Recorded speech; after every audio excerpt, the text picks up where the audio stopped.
ठीक है, चलो लास्ट क्वेश्चन हम लोग 20 तक किए थे, राइट? ओके,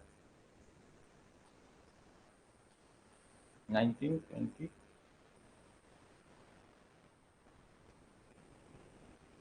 ओके, ठीक है, 22 से करना है। ऑलराइट, आप लोग कब तक अटेम्प्ट करें इजी क्वेश्चन। इजी तो नहीं है बट ठीक है। चलिए, so India first remote sensing satellite. Question tough दिख रहा है? हाँ जी। अच्छा चलो, अगर मैं बोलूं गेस करो। किसके साथ? फ्रेंच गियाना। ओके, अच्छा, यहाँ पे मैं आपको थोड़ा सा हिंट दे देता हूँ, चीजें आपके लिए अब ही आसान हो जाएंगी। ये जो प्लेस है,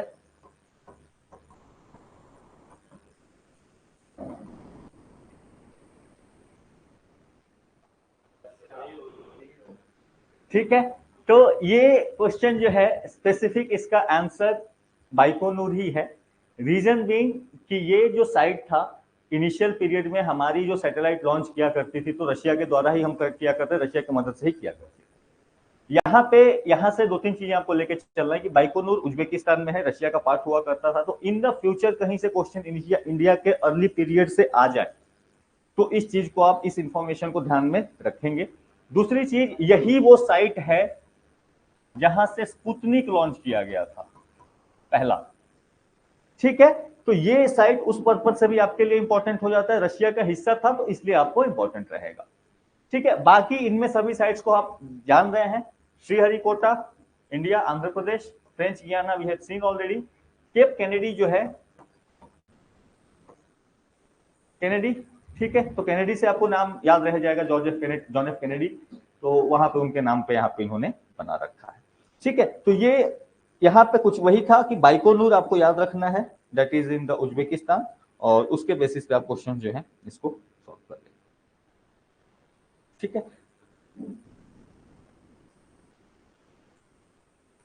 ठीक है सौरभ, ऑनलाइन आपको ऐसे ही आपको अटेम्प्ट करते रहना है, ठीक है, गलत हो सही है कोई नहीं, जितनी गलतियां करोगे यहाँ पे उतना आसान होगा आपको बाद के लिए।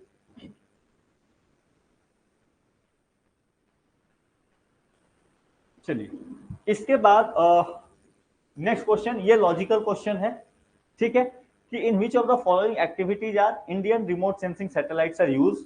Assessment of crop productivity, locating ground water resources, mineral exploration, telecommunication and traffic studies. Just a minute.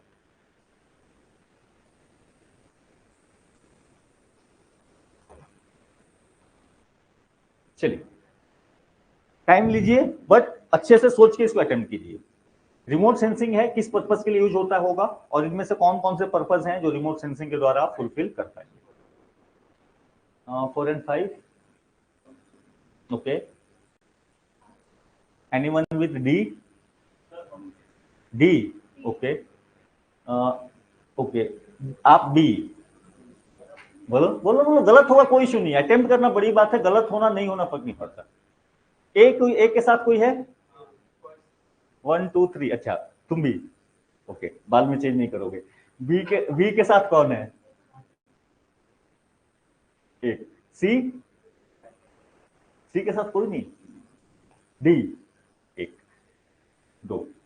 Alright, देखो, रिमोट सेंसिंग का बेसिक पर्पस क्या होता है? रिमोट सेंसिंग टेलीकम्युनिकेशन के लिए नहीं यूज होता है।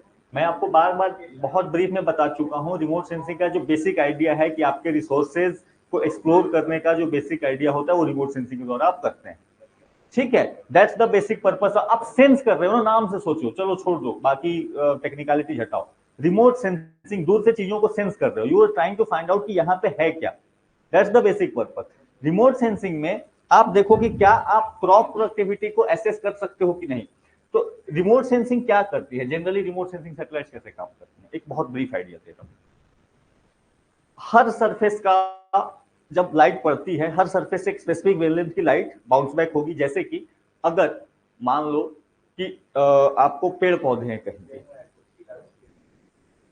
पे, पेड़ पौधे हैं कहीं पे, तो वहां से जो ग्रीन लाइट है, ग्रीन लैंटर्न की लाइट है, वही जाएगी, वही आपको दिखाई पड़ती है, राइट। इसी तरीके से हर लेवल अलग अलग चीजें होंगी, उनके लिए अलग अलग तरीके की लाइट जो है वो एब्जॉर्ब करेगा। उसके बेसिस पे वो इंटेंसिटी के बेसिस पे वो कवर कर सकता है कि कहाँ पे अगर क्रॉप भी है, तो अगर सपोज करो कोई फील्ड है, तो जो फॉरेस्ट एरिया से जो जितना जितना ग्रीन, जैसा ग्रीन लाइट उसको दिखेगा, वहीं पे अगर वो कहीं पे लाइफ स्टॉक कहीं पे राइस फील्ड होगा, तो इन दोनों से जो लाइट एब्जॉर्ब होगा दोनों अलग अलग होगा, राइट। या कहीं पे डेजर्ट एरिया है, वहां से जो लाइट को ऑब्जर्व करेगा वो डिफरेंट डिफरेंट करेगा।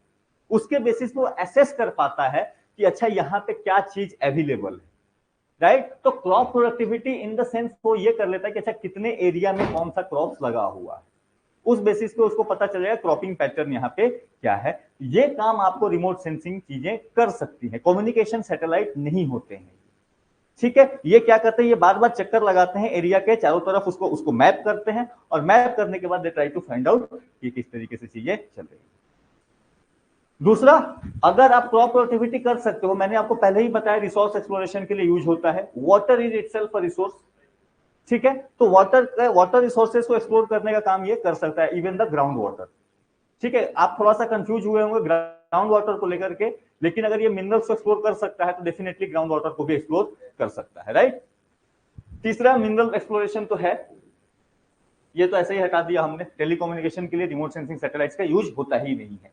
अगर आपको कुछ भी नहीं पता था, कुछ भी नहीं पता था, आपने टेलीकम्युनिकेशन को जैसे ही एलिमिनेट किया, ये खत्म हो गया, ये खत्म हो गया। एक सवाल यही बचता है, क्योंकि 1 और 2 तो दोनों में करेक्ट है, 1 और 2 तो दोनों में करेक्ट है, आपको ये पता होना चाहिए कि अच्छा 3 के लिए सही है कि नहीं है। और रिमोट सेंसिंग हम पहले से ही बात कर रहे हैं कि मिनरल एक्सप्लोरेशन के लिए यूज होता ही होता है, राइट। आंसर इजी था, ठीक है। तो इस तरीके से आपको क्वेश्चंस, इस तरीके से एलिमिनेशन वाले एनालिटिकल क्वेश्चन अगर आते हैं तो आप ऐसे करके इसको, ठीक है।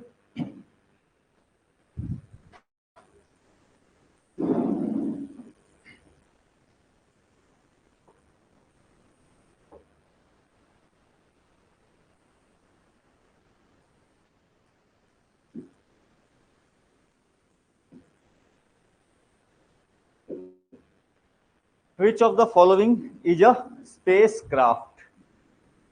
Apophis, Cassini, Spitzer, Texar. Again ये उस समय के लिए इंपॉर्टेंट होता, अभी के लिए कोई खास, लेकिन फिर भी यहां से कुछ इंफॉर्मेशन रिलेटेड मैं करवाऊंगा, वो अपने लिए इंपॉर्टेंट। तो पहली चीज की स्पेसक्राफ्ट है क्या? What do you mean by spacecraft?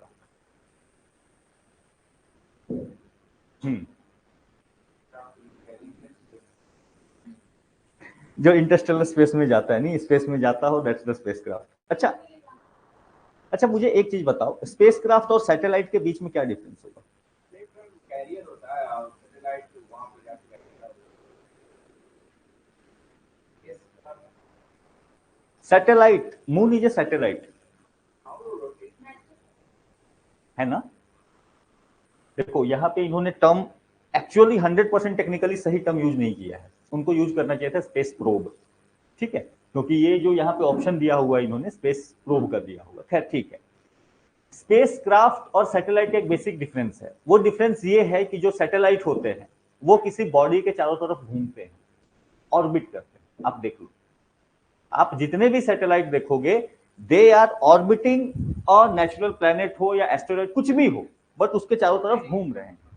लेकिन जो आपको स्पेस प्रोब्स होते हैं उनका ये पर्पस नहीं होता है, ठीक है। वो एक जगह से दूसरी जगह जाते हैं, उसको ऑब्जर्व जरूर करते हैं, जनरली वो लैंडिंग के चक्कर में हो या वहां से कुछ एक्सट्रैक्ट करके लेके आने के चक्कर में हो, these are known as the या space probe for the more actual, जो आप एकदम एग्जैक्ट अगर इसको बोलोगे, ठीक है। तो ये यहाँ पे जो ऑप्शन दिए गए हैं, ये अपने को यहां से ये ध्यान रखना है, कैसिनी ध्यान रखेंगे। कैसिनी हाइगेंस करके दो ये स्पेस प्रोब हुआ करता था जो कि आपको गया था, और ये वन ऑफ द मिशन थे जहां पे कि हम वी आर ट्राइंग टू कि हमारे सोलर सिस्टम में कौन कौन से प्लैनेट्स हैं उसको स्टडी करने का यहाँ पे बेसिक पर्पस ये कैसिनी के थ्रू इन्होंने किया। तो क्योंकि कैसिनी को पूछा है तो इस तरीके से जो कुछ एक दो स्पेस प्रोब्स हुए हैं जो आगे गए हैं हम उसको थोड़ा सा ब्रीफ में कर लेंगे तो अपने को चीजें जो है वो क्लियर रहेंगी। ठीक है, तो कैसिनी के लिए पहले लिख लीजिए, कैसिनी 1 और 2 करके 2 मिशन गए थे। सॉरी, कैसिनी 1 ही था 1997 में, नॉट ये 2 नहीं था, वॉयेजर था 2। कैसिनी जो है इसके बारे में आप मेंशन करें, 1997 में ये उड़ा। ये प्रोजेक्ट था आपको नासा का एंड यूरोपियन स्पेस एजेंसी का, और इसका बेसिक आइडिया था, इसका जो बेसिक पर्पस था, it was to reach the Saturn. Hindi में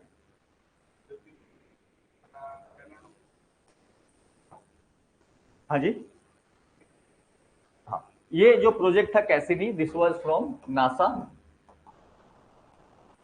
ESA European space agency and Italian space agency. ठीक है, इटालियन स्पेस एजेंसी, 3 लोगों का ये प्रोजेक्ट था। ठीक है, बेसिक आइडिया वाज टू कि आप सैटर्न तक पहुंचे। ठीक है, सैटर्न हिंदी में शनि, शनि ना, राइट। तो मुझे थोड़ा करेक्ट कर देना क्योंकि हो सकता है मैं ऐसे हिंदी करने में कभी मिस कर दूं। ठीक है, सो ये बेसिक आइडिया था। 2004 में ये पहुंचा, और यहां पे एक सैटर्न का एक मून है, काफी फेमस मून है।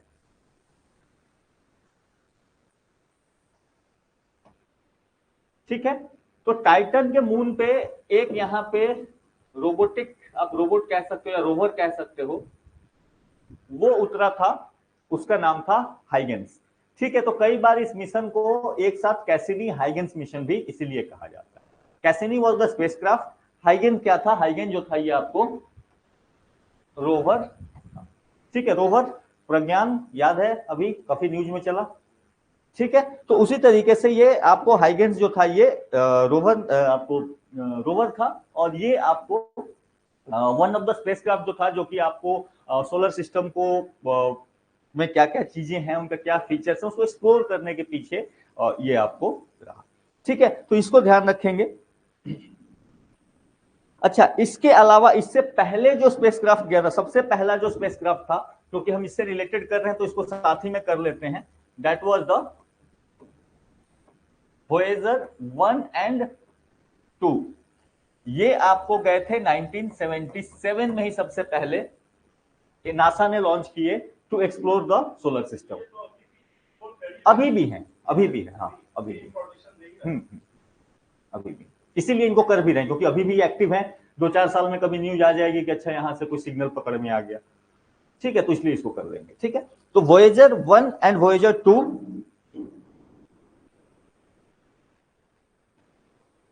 अच्छा, जिस तरीके से ये कैसिनी जो गया था, तो कैसिनी का जो बेसिक पर्पस था that was to explore the Saturn and its moons. ठीक है, उसमें से भी टाइटन को इसने टारगेट किया, बट वॉयेजर का कोई एक स्पेसिफिक टारगेट नहीं था। इसका बेसिक आइडिया था कि अपने को जाके देखना है कि भाई सोलर सिस्टम के एंड तक पहुंच जाना है कि है क्या चीजें। ठीक है, तो वॉयेजर 1 और इसके एक हफ्ते बाद वॉयेजर 2 लॉन्च किया गया था, दोनों जो है आपको गए हुए थे। इस पे कोई मूवी बनी है बहुत पहले, देखना जाके। ठीक है, ये भी यूएस नासा का था। ठीक है, नासा का। ठीक है, तो लिख लो, it flew by Jupiter, Saturn, Uranus, Neptune, सबके जो है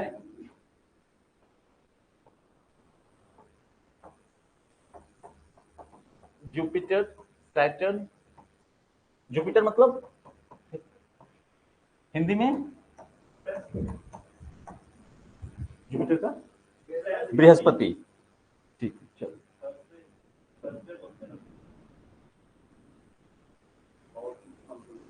बृहस्पति देवताओं के गुरु भी थे। ठीक है, हाँ जी, नहीं बृहस्पति, मैं इसलिए बृहस्पति इंपॉर्टेंट है कि जब इंडिया में आप गवर्नेंस को लेके देखेंगे तो भारत में गवर्नेंस को लेकर के अगर कोई काम हुआ है, उसमें सबसे फेमस में हम अर्थशास्त्र को जानते हैं। नहीं कि अर्थशास्त्र जो है आपको कैसे गवर्नेंस का स्ट्रक्चर होना चाहिए, बट उसके अलावा कुछ संहिताएं जो है, उसमें से एक फेमस संहिता है बृहस्पति संहिता। ठीक है, ठीक है, it flew by Jupiter, Saturn, Uranus and Neptune. तो इतना इंफॉर्मेशन यहां से आप रखेंगे 1977 में, क्योंकि पहला यही था, इसलिए वॉयेजर 1 और 2 को आप ध्यान में रखेंगे। इसके अलावा एक और इंपॉर्टेंट जो है और ये इंपॉर्टेंट इसलिए है क्योंकि इसके साथ किसी की पीड़ा जुड़ी हुई है। मिटा दूं? दैट इज, देखो चीजें यहां से जो है, एक कैसिनी आपको थोड़ा सा याद रखना आसान है, बाकी जो इसके इसके बाद वाला जो था वोयेजर, हमने देखा वोयेज का मतलब ही क्या होता है, कहीं दूर पे जाना, तो नाम वैसे याद रखना आपके लिए आसान होगा। ये भी जो है न्यू होराइजन, यानी कुछ नए इलाके तक पहुंचने का प्रयास ये जो है कर रहा है, तो that is the new horizon. ठीक है, न्यू होराइजन स्पेसक्राफ्ट भी जिस तरीके से आपको वोयेजर 1 एंड 2 की तरफ, इसका भी पर्पस यही था कि मैं डिफरेंट एरियाज को एक्सप्लोर करूं, क्या क्या चीजें। इसको सबसे अच्छा, इसका डेट लिख लो 2006, न्यू वॉयेजर 2006 में ये चला आपको। ये जो स्पेसक्राफ्ट था, it fly bye Pluto, it fly bye Pluto. इसको इसलिए याद रखना, इसी ने कहा कि प्लूटो जो है, प्लूटो एक प्लैनेट नहीं है, तो जब इसके पास से पास हुआ, उसने बताया कि ये प्लैनेट नहीं है, तो इसको जो है घर, देश निकाला, घर निकाला, क्या प्लैनेट निकाला, दे दिया गया। ठीक है, इसके बाद कहा गया कि आज से जो प्लूटो होगा उसको क्या कहा जाता है, ड्वार्फ प्लैनेट कहा जाता है, राइट। इंग्लिश में, हिंदी में क्या कहा जाता है? ठीक है, तो बौना ग्रह लिख लें आप। तो ड्वार्फ प्लैनेट, इसको करार देने का जो जिम्मा उठाया या जिसके वजह से हुआ, that is the new horizon. ठीक है, तो कैसिनी हाइगेंस हो गया, वोयेजर 1 एंड 2 हो गया, न्यू होराइजन हो गया। तो इस तरीके से होराइजन इसमें भी है, वोयेजर था, तो नाम से आपको चीजें याद रहेंगी, कुछ ना कुछ से लिंक करके रखोगे तो याद रखना आसान हो जाएगा। ये भी नासा, ये सब काम नासा ही करेगा। ठीक, और वैसे भी 2005 में का टाइम आ रहा है, अब थोड़ा और 2-4 साल हो जाए तो फिर हम चाइना को कंसीडर कर सकते हैं, अभी तो नासा ही करेगा आपको आगे जाकर। और चाइना का वो नाम से ही आपको पता चलेगा कि चाइनीज या जापानीज, ठीक है, तो इजी हो जाएगा। इसके अलावा एक फेमस मिशन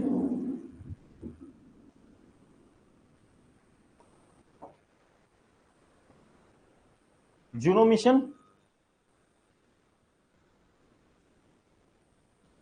ठीक है, जूनो मिशन आपको 2014, ये किसके लिए था?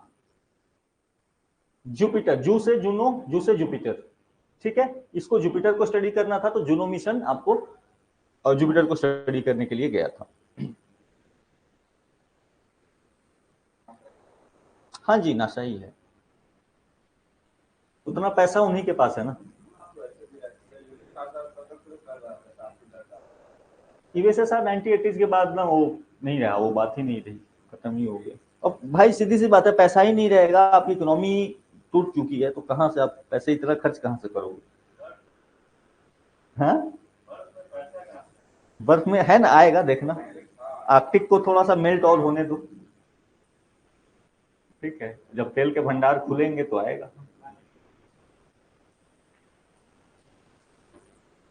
नहीं, प्रॉब्लम पैसे की नहीं है, प्रॉब्लम थोड़ी बहुत गवर्नेंस स्ट्रक्चर वगैरह का भी है। आपको जैसे यूएसए के तरक्की का एक बहुत बड़ा कारण है वहां का गवर्नेंस स्ट्रक्चर, जो इंडिविजुअलिज्म पे ध्यान दिया जाता है वहां पे, कि भाई वहां पे आप अगर अपने लेवल पे कुछ इनिशिएटिव ले रहे हो, एंटरप्रेन्योरशिप करना चाहते हो, तो वहां पे आपको सपोर्ट करा जाए, आपको वो ग्रोथ, जो लिबर्टी का हम आइडिया देते हैं ना, वो लिबर्टी आपको एक्चुअल में रियलाइज होता है यूएसए जैसी कंट्री में।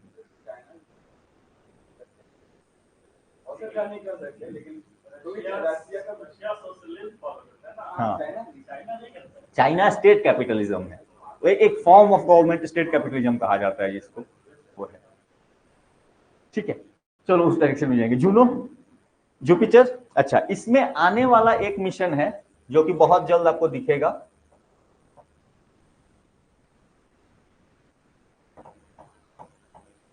दिस इज अपकमिंग, ठीक है, ये जब न्यूज में आए, यूरोपा क्लिपर, ठीक है, यूरोपा, EUROPA, ये भी एक स्पेसक्राफ्ट है, ये भी जाना है, इसको जाना है यूरोपा तक। ये अब बात है कि यूरोपा किसका मून है, ठीक है, तो ये जूनो गया था जुपिटर तक, ठीक है, और ये यूरोपा क्लिपर जो है ये जाएगा जुपिटर के मून तक, सॉरी जुपिटर्स मून, जिसका कि नाम है यूरोपा। ठीक है, तो कुछ स्पेसिफिक मून्स के नाम आप जरूर याद रख लें। ठीक है, तो जुपिटर्स मून तक जाएगा यूरोपा क्लिपर। ये 2024 में ही आपको लॉन्च होने वाला है, तो ये आप इसको थोड़ा सा ध्यान रखें। ठीक है, ये अपकमिंग है, ये इसलिए बता दिया ताकि न्यूज में जब आए उस टाइम में आप थोड़ा सा इसको देख लेंगे। अभी क्योंकि अभी बताने का कोई ये नहीं है, तुक नहीं बनता इसका। अच्छा, एक मिशन और फ्यूचर में जो स्पेसक्राफ्ट कोई लॉन्च होने वाला है वो एक और है, that is the dragon fly. Dragon fly, ठीक है। ये ड्रैगन फ्लाई जो लॉन्च होने वाला है ये 2028 में अगेन होने वाला है, बहुत टाइम है। अब जब होगा आपको क्यूरियोसिटी बना के थोड़ा सर्च करें किसका है। ठीक है, वो अपने आप को ड्रैगन नहीं कहता है चाइना। ठीक है, ठीक है, ये भी, ये जो है ये टाइटन तक, इसको जाना है टाइटन तक। तो कौन कौन से हो गए, ऊपर देख लो, ऊपर देख लो, Cassini, Voyager 1 and 2।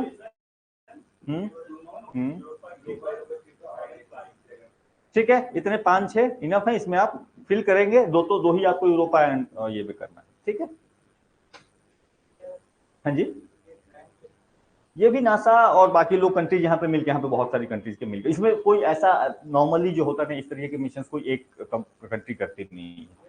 Generally NASA सब कुछ भूल जाना तो वो करेंगे। टेक्नोलॉजी भी तो होनी चाहिए, उतना पैसा उतनी टेक्नोलॉजी डेवलप करने का काम वो इन्हीं के पास। ये टाइटन पे जाएगा। टाइटन किसका मून है, टाइटन। ठीक है,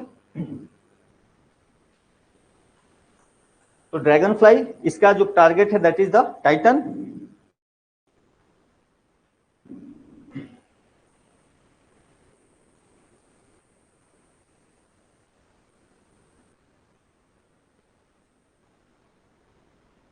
ठीक है,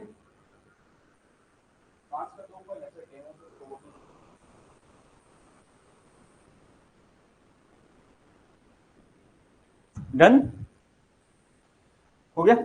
चलो, तो इसमें इतना इंफॉर्मेशन मैंने आपको करा दिया, इसमें कुछ और अपडेट हो आप इसको करते रहोगे। नाउ एप्पल, ये डिस्कस कर चुके हम लोग, राइट। ये ये एप्पल जो है ये एक्सपेरिमेंट लॉन्चिंग जो था वो इंडिया ने करा था, जो इनिशियल पीरियड में 1980s का 1981 का टाइम था टू बी एग्जैक्ट। तो उस टाइम में ये लॉन्च जो हुआ था फ्रेंच गयाना से। तो यहाँ पे अगेन क्या आपने को याद रखना है कि भाई ये जगह कहाँ पे है, फ्रेंच गयाना में। कल हमने इसको डिस्कस किया था, कोरोको, श्रीहरिकोटा तो चलो ये तो आदत सी हो गई है, ये हमने देख लिया, इसको आज ही देखा। Baikonur Russia, Kazakhstan to be exact, ये रशिया अब लिखा हुआ है, तो सॉरी उज्बेकिस्तान, ये रशिया लिखा हुआ है तो अब इसको आप उज्बेकिस्तान कर ले। और ये Cape Kennedy and Cape Canaveral, ये दोनों के दोनों यूएसए में। ठीक है, ये केप कैनावेरल मेक्सिको के पास में जगह है ये। तो वहां पे इसको लॉन्च किया गया। ठीक है, जब मैं क्लास में कराऊंगा इसरो की थोड़ी सी हिस्ट्री, तो वहां पे थोड़ा सा बहुत ब्रीफ में एप्पल वगैरह ये सब जो है स्टार्टिंग के मैं डिस्कस कर दूंगा। ठीक है, तो टाइमलाइन के तौर पे बहुत नहीं देखेंगे क्योंकि एक स्पेस ही तो नहीं देखना है अपने को, बाकी चीजें भी देखनी है। तो बट बहुत ब्रीफ में टाइमलाइन के बेसिस पे उसको डिस्कस करते हुए, ताकि एक पिक्चर जो है कंप्लीट पिक्चर आपको तैयार हो जाए। हाँ जी,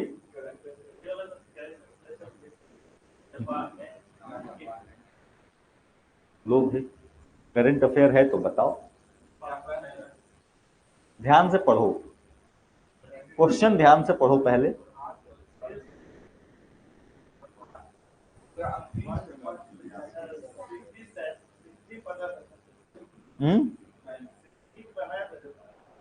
क्या बनाया था, 6G बनाया था, बट यहाँ पे क्या लिखा हुआ है,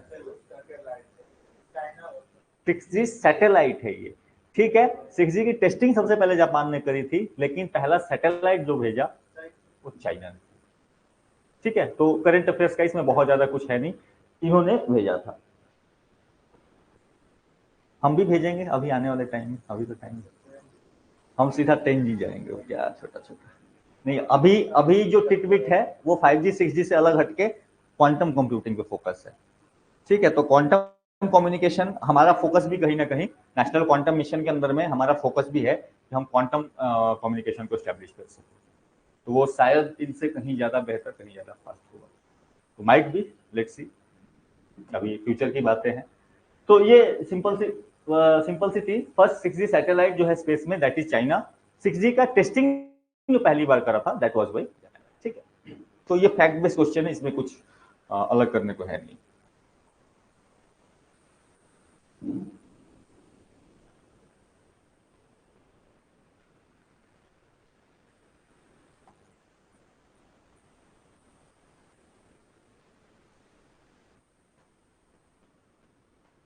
Done?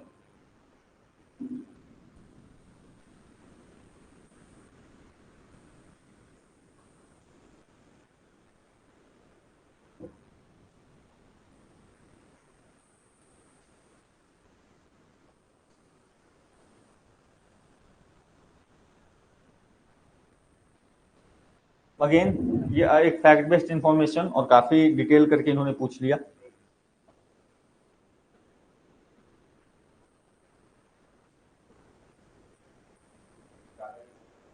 ये कुछ ज्यादा ही डीप है, काफी ज्यादा ही फोकस्ड है। ठीक है, पहली चीज अपने को इसका आंसर में ज्यादा ये नहीं करना है, क्योंकि इस तरह क्वेश्चन आएंगे तो बहुत मुश्किल हो जाते हैं करना। ठीक है, इवन क्योंकि बैकग्राउंड अगेन वही चीज बताऊंगा, बाद में लोग कहेंगे अरे यही तो था, बट उस टाइम में इस तरीके की इन्फॉर्मेशन जो है नॉर्मली हम मिस कर जाते हैं, ऑब्वियसली मिस कर जाते हैं। क्योंकि आप जो है न्यूज़पेपर वगैरह भी देखोगे तो वहां पे मेंशन में आसाम ही मिलेगा, गुवाहाटी मिलेगा, बहुत ज्यादा मिलेगा तो गुवाहाटी मिलेगा। ठीक है, नियर गुवाहाटी करके मिल जाएगा, एग्जैक्ट डेस्टिनेशन शायद ना मिले, तो कुछ कुछ क्वेश्चन ऐसे मिलेंगे आपको। ठीक है, बट यहां से इसका जो करेक्ट आंसर है दैट इज चंद्रपुर। ठीक है, नाम बोलने में ही आसान है इसलिए नहीं। अच्छा, तो Chandrapur this is a place near Guwahati, तो वहीं पे है। यहां से अपने को क्या रखना है, दैट इज हमारा फोकस होना चाहिए ऑन दिस प्रोजेक्ट नेत्रा। तो प्रोजेक्ट नेत्रा का बेसिक पर्पस क्या है बताइए, लिखा हुआ है क्वेश्चन में, space object tracking and analysis. कहने का मतलब आज के डेट में आप देखोगे तो जो भी आपको सैटेलाइट ऑर्बिट्स हैं, ऑलमोस्ट बहुत वहां पे ट्रैफिक जाम है। तो ट्रैफिक जाम केवल रोड पे नहीं है, वहां पे भी है। और कई बार क्या होती है, चांसेस क्या होती हैं कि एक सैटेलाइट दूसरे से टकरा भी सकते हैं, थोड़ा सा भी इधर उधर हुआ तो उनके टकराने के चांसेस बहुत ज्यादा होते हैं। और एक टर्म कोट किया गया जिसको कहते हैं, काफी फेमस टर्म है,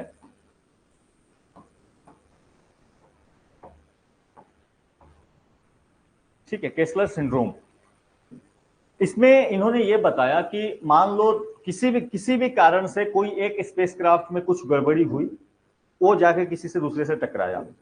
जैसे ही टकराएगा तो क्या होगा, दोनों टकराएंगे तो उसके बहुत सारे पार्ट्स में टूटने के चांसेस हैं, अलग अलग पार्ट्स अलग अलग दिशा में निकलेंगे। एक स्पेसक्राफ्ट के टकराने से मान लो 5, 6, 7, 10 पार्ट्स भी निकले, अब वो 10 पार्ट्स जो है वो फिर अनकंट्रोल डायरेक्शन में मूव करेंगे, और जब मूव करेंगे तो अलग अलग 7, 8, 10 स्पेसक्राफ्ट को क्या कर सकते हैं, या सैटेलाइट्स को क्या कर सकते हैं, हिट कर सकते हैं। जैसे ही हिट करेंगे again a lot of space debris create होगा और वो फिर मूव करेगा, और एक तरीके से आप कह सकते हैं चेन रिएक्शन टाइप से पूरे के पूरे जितने भी आपके सैटेलाइट्स हैं वो डैमेज होने के चांसेस बढ़ जाएंगे। ये केसलर सिंड्रोम आपको बताता है। ये एक आप कह सकते हो ये थियरी है जो बताती है कि फ्यूचर में ऐसी चीजें हो सकती। तो हर कंट्री क्या करते हैं अपने हिसाब से कि भाई मेरे जो सैटेलाइट्स हैं वो सेफ हैं कि नहीं, उसके आसपास ऐसा तो नहीं कोई आके धक्का मारने का काम करना ना हो। ना केवल वही, हमने आपको जब टेस्ट किया था प्रोजेक्ट शक्ति जो हमने करा था, प्रोजेक्ट शक्ति याद है किसी को,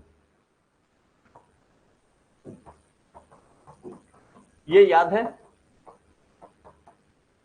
एसेट। इसमें क्या करा था, हमने अपने सैटेलाइट को मार के गिराया था, देखा था कि काम कर रहा है कि नहीं, टारगेट हिटिंग करी थी, काइनेटिक हिटिंग करी थी। तो आप क्योंकि आने वाले टाइम में कहीं ना कहीं फ्यूचर जो है वॉर का वो एक डायमेंशन स्पेस का खुल रहा है। ऑब्वियसली एक साइबर एक डायमेंशन खुल रहा है, बट उसके साथ स्पेस का भी डायमेंशन खुल रहा है। तो जो आपके स्पेस एसेट्स हैं उसको बचाने के लिए भी आपको तैयारियां करनी पड़ेगी। तो ऑब्वियसली हमने कहा है कि हम नेत्रा बना रहे हैं, हमारा बेसिक पर्पस यही है कि स्पेस ऑब्जेक्ट ट्रैकिंग एनालिसिस करते रहें, कि जो भी आसपास, ऐसा तो नहीं है कि मेरे कुछ सैटेलाइट्स में कोई दूसरा आके धक्का ना मार दे, ठीक है, कोई ऑर्बिट उसका सही चल रहा है कि नहीं चल रहा है, या कोई और सैटेलाइट लॉन्च होगा तो फ्यूचर में हम उसको देखेंगे भाई इसका ऑर्बिट और हमारे ऑर्बिट के बीच में कंफ्लिक्ट ना हो, ये सब चीजें देखने का काम जो है ये नेत्रा के तौर पे करेंगे, नेत्र ऐसे करके याद रखना। लेकिन इसका कहीं ना कहीं अगर अंडरलाइन पर्सपेक्टिव देखेंगे तो वो इससे भी रिलेट होता है, क्योंकि फ्यूचर इस तरफ जा रहा है, तो आपको तैयारी भी करके रखनी पड़ेगी, ठीक है, कि आपको ट्रैक करते रहना पड़ेगा ना। आपको मान लो जैसे हमने एंटी एयरक्राफ्ट डिफेंस सिस्टम बनाया ना, एंटी एयरक्राफ्ट डिफेंस सिस्टम बनाया, इसी तरीके से आपको अपने सैटेलाइट्स को भी बचाने के लिए कुछ ना कुछ करना पड़ेगा, and that is being done under this project net, ठीक है। तो हालांकि इसको हमने स्पेसिफिकली बोला कि हम इसके लिए कर रहे हैं, बट पर्पस, ठीक है। तो ये चीज केस्लर सिंड्रोम, इससे जुड़ा टर्म, ठीक है, जो टेक्निकल टर्म है वो केस्लर सिंड्रोम ही है, उतना नाम याद रखेंगे, बाकी इसमें और कुछ खास, ठीक है। चंद्रपुर याद रह जाए तो ठीक है, अदरवाइज ऐसे ऐसे कितने नाम आपको मिले, कितना आप याद रख पाते हैं, वो चैलेंज रहेगा आपके लिए। Okay, what was the theme of the world space week 2022?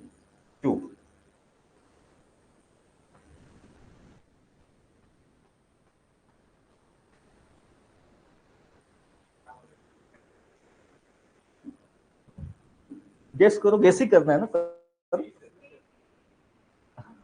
Space and, so या answer is C, answer is C, space and sustainability, ठीक है।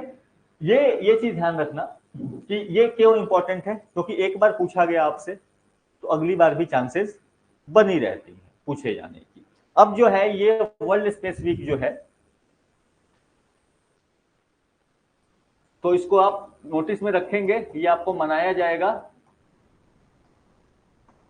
4 से 10 अक्टूबर के बीच में, हर साल मनाया जाता है, ठीक है, under the guidance of United nation general assembly, इसलिए ये इंपॉर्टेंट हो जाता है, ठीक है।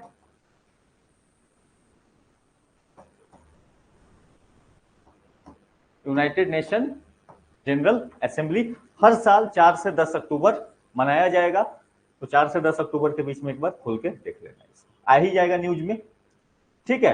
देखो पर्पस यही है कि क्या क्या चीजें अपने को न्यूज में, अब अगर आपने इसको देख के रखा है, न्यूज में आएगा तो आप ऑटोमेटिक इसको क्या कर लोगे, कैच कर लोगे, अच्छा ये क्वेश्चन हमने कहीं पे देखा था, इसको देख लेते हैं, ठीक है। तो 4 से 10 के बीच में, अब इसके पीछे भी बड़ी इंटरेस्टिंग स्टोरी है कि 4 से 10 के बीच में क्यों रखा, ठीक है।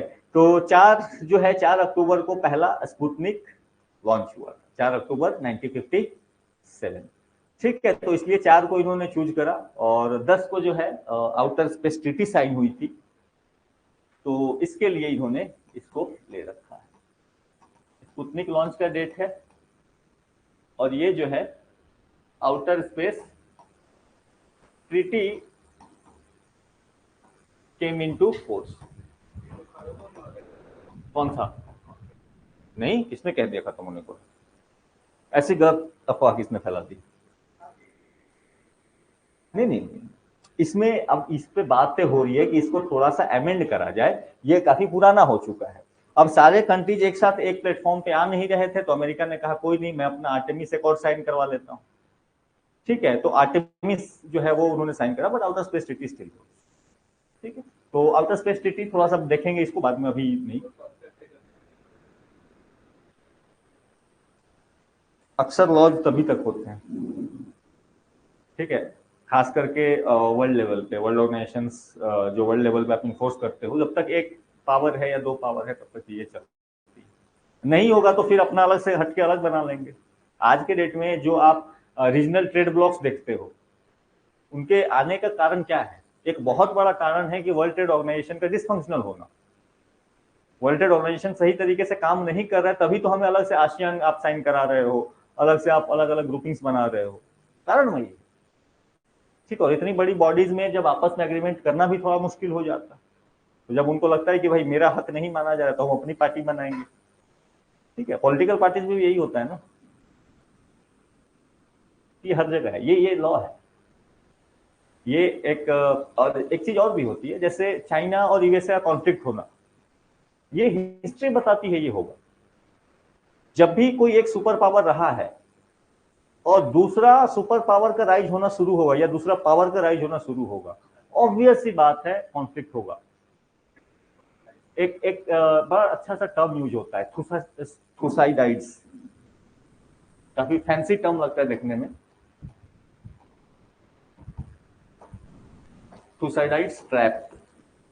थुसाइडाइड्स जो था ये एक स्कॉलर हुआ करता था, ग्रीक स्कॉलर थे, ठीक है। तो इन्होंने एक नाम दिया थुसाइडाइड्स ट्रैप। इन्होंने ये थ्योरी बताई थी कि जब, सिंपल सी बात है कि जब भी एक पावर का राइज होगा तो कॉन्फ्लिक्ट में आएगा ही जो ऑलरेडी स्टैब्लिश्ड पावर है। इसने कहा था एथेंस एंड स्पार्टा के लिए, ठीक है। तो स्पार्टन मूवी वगैरह अगर आपको देखने में ये हो तो आपको पता होगा मैं किसकी बात कर रहा हूँ, ठीक है। नहीं पता है तो भूल जाओ, ग्रीक दो स्टेट्स थे उस टाइम के, ठीक है, दो ग्रीक स्टेट्स थे, इनके बीच की, इनके राइज की कहानी है। इस पर कोई मूवी थी ना, स्पार्टन्स, हाँ जो भी था। तो ये आप देख लेना, ठीक है।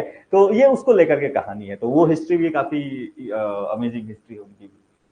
तो आज के डेट में भी ये थियरी जो है 100% होल्ड करती है। नॉर्मल सी कहानी है।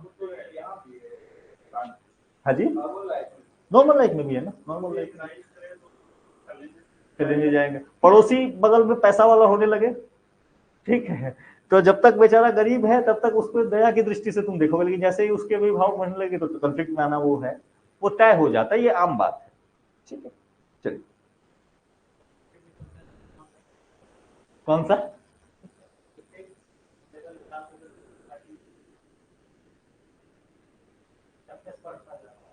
ऑब्वियसली ऑब्वियसली ऑब्वियसली टफनेस तो बढ़ेगी ना, कंपटीशन वाले एग्जाम में तो ऑब्वियसली होल्ड करेगा। जब आप आंसर में जाते हो तो सबका लेवल जो है वो कम से कम उतना वो पढ़ के आया है, एक्सेप्ट कुछ कुछ लोगों का तुक्का जो है इतना सही होता है।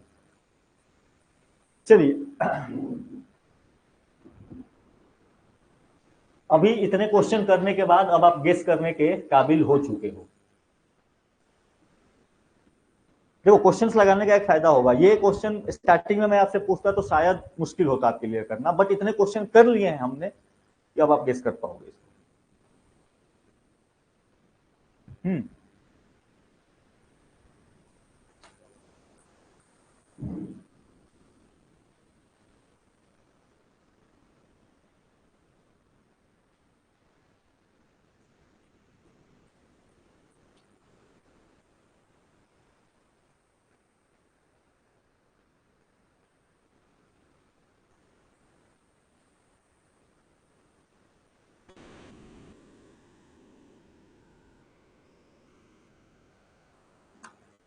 चलो,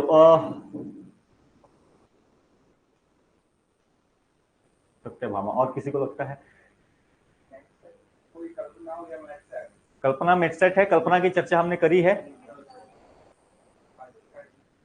कॉर्टोसैट वही मैंने बताया था, स्पेसिफिक है ये, बट अर्थ ऑब्जर्वेशन का ही सैटेलाइट है।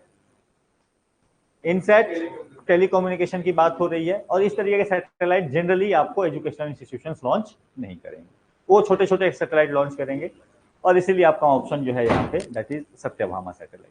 अब सत्यभामा जो है, ये सत्यभामा यूनिवर्सिटी है तमिलनाडु में, उनकी सैटेलाइट जो है इसरो ने लॉन्च करी। तो इसरो जो है टाइम टाइम पे एजुकेशनल इंस्टीट्यूशंस के सैटेलाइट को जो है वो लॉन्च करते रहता है, उसी में से ये सत्यभामा सैटेलाइट। तो अलग अलग बहुत सारे सैटेलाइट लॉन्च किए इन्होंने, जैसे एक लॉन्च किया अनुसैट, ठीक है, ये अन्ना यूनिवर्सिटी का था।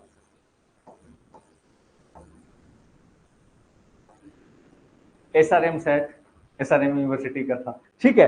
तो ऐसे ऐसे करके ये ट्रेंड इन्होंने लॉन्च किया, बहुत सारे थे इसमें से, करीब करीब 10-12 सैटेलाइट हैं इस तरीके से, तो इन्होंने लॉन्च किया। तो ये सत्यभामा सेट, इजी क्वेश्चन, यहाँ पे आपको नहीं भी पता हो, अगर आपको इन तीनों के बारे में इंफॉर्मेशन है, ऊपर वाले तीन के बारे में कि कॉर्टोसैट, कल्पना, इनसेट क्या है, तो आप ऑलमोस्ट नजदीक वाला गेस आप ले पाओगे। तो यही मेरा कहने का पर्पस है कि आप गेस भी लोगे तो यहाँ पे आपका एडुकेटेड गेस होगा, ये तुक्का नहीं बोलते इसको, इसको एडुकेटेड गेस बोलते हैं, कि आपको तीन के बारे में पता था, ये नहीं हो सकता, चौथा जो है आप आसपास पहुंचने का प्रयास उसको कर रहे हैं, ठीक है। बाकी अभी तो जब क्लास में देखेंगे तो इन सारे सैटेलाइट्स को थोड़ा बहुत देखेंगे डीप में, अभी तो यहाँ पे बहुत ब्रीफ में हमने देखा है इनको, ठीक है। अच्छा, एक जो है जाके आज थोड़ा सा सर्च करना, एजुकेशनल इंस्टीट्यूशन की बात आई है तो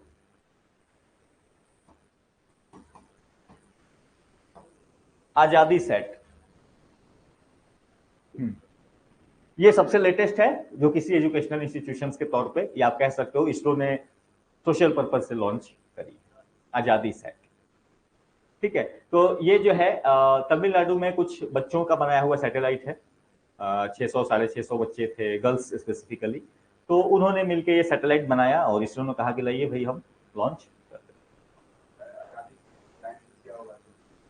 अरे नहीं भाई, अभी 2019-20 का है ये, सबसे लेटेस्ट है, नॉट आजादी के टाइम का। ठीक है,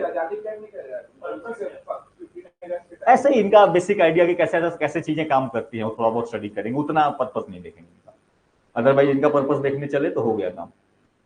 ठीक है, तो इसको देख लेंगे। इसका एक चीज और इसमें खास था, खास ये था कि इसको लॉन्च किया गया था बाय यूजिंग SSLV, तो जो स्मॉल सैटेलाइट लॉन्च व्हीकल है इंडिया का, उसके द्वारा इस आजादी सेट को लॉन्च किया। ठीक है, तो इसके लिए इंपॉर्टेंट हो जाता है, अदरवाइज एक इंफॉर्मेशन होती तो शायद मैं आपको ये ना भी बताता। हाँ जी, अरे नहीं, इसमें और भी सैटेलाइट्स है, एक स्पेसिफिकली इनके लिए थोड़ी ना सैटेलाइट को लॉन्च करेंगे, ये इनका था, इन्होंने यहाँ पे अर्थ ऑब्जर्वेशन सैटेलाइट को लॉन्च किया था, यहाँ पे EOS-7 करके था, बट उसके साथ में इसको भी भेज दिया कि चलो बच्चों का है सैटेलाइट भाई पहुंचा दो। ठीक है, तो वो इतने के याद रखेंगे।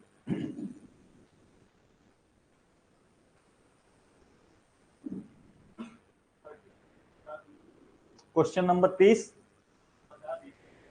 डन, राइट, कल्पना 1, तो मेटसेट रहा है, तो यही है पर्पस, इतने सारे क्वेश्चन कर लो, ठीक है, कि आसपास के जो क्वेश्चन है वो आपके सॉल्व होने शुरू हो जाए। ठीक है, तो कल्पना 1 ये बताई थी मैंने कहानी कि कल्पना की जब डेथ हुई थी, कल्पना चावला की, तो उसके बाद इसका नाम चेंज कर दिया गया, तो पहले इसका नाम जो था वो मेट सेट था। ठीक है, मेट्रोलॉजिकल सैटेलाइट ये हुआ करता।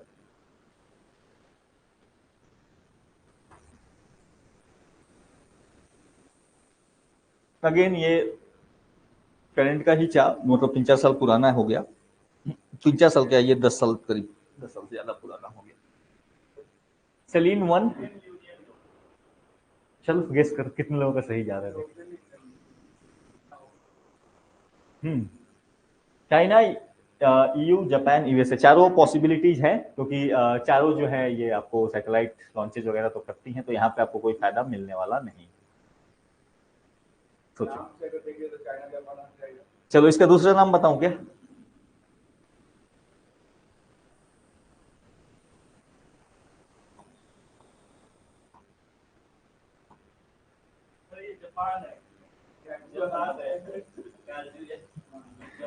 ठीक है, तो Kaguya, this was from Japan. तो सेलिन सीरीज जो लॉन्च है, सेलिन सीरीज आप याद रख लो, ये जापान की। ठीक है, सेलिन सीरीज 1 2 3 करके जो भी आएगा वो किसकी होगी, वो जापान की होगी। सेलिन 1 से अपने को याद नहीं रखना, अपने को सेलिन याद रखना है। ठीक है, तो सेलिन सीरीज आपसे फ्यूचर में भी कोई लॉन्च हो, किसकी है, क्या है, सिंपली आप जापान की तरफ 2007 में लॉन्च करी गई थी ये। ठीक है, सेलिन 1। तो अच्छा, रिसेंटली जापान ने मून पे भेजा है, याद है किसी को, कौन सा मिशन था? जब क्वेश्चन करेंगे तो एक से लिंक करके तो देखेंगे ना। हाँ, रिसेंटली एक मिशन था,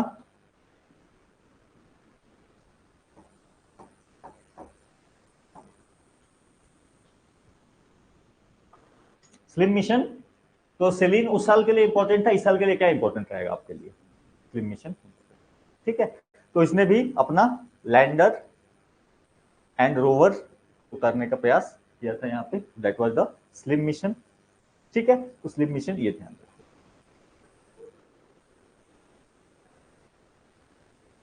ठीक है, करंट अफेयर्स में जब इसको करेंगे थोड़ा डिटेल में इसको देखेंगे, बट अभी के लिए क्योंकि सेलिन पढ़ा, तो सेलिन से क्वेश्चन आया था, तो आपके स्लिम से क्वेश्चन आने के चांसेस जो है वो हमेशा बने रहेंगे।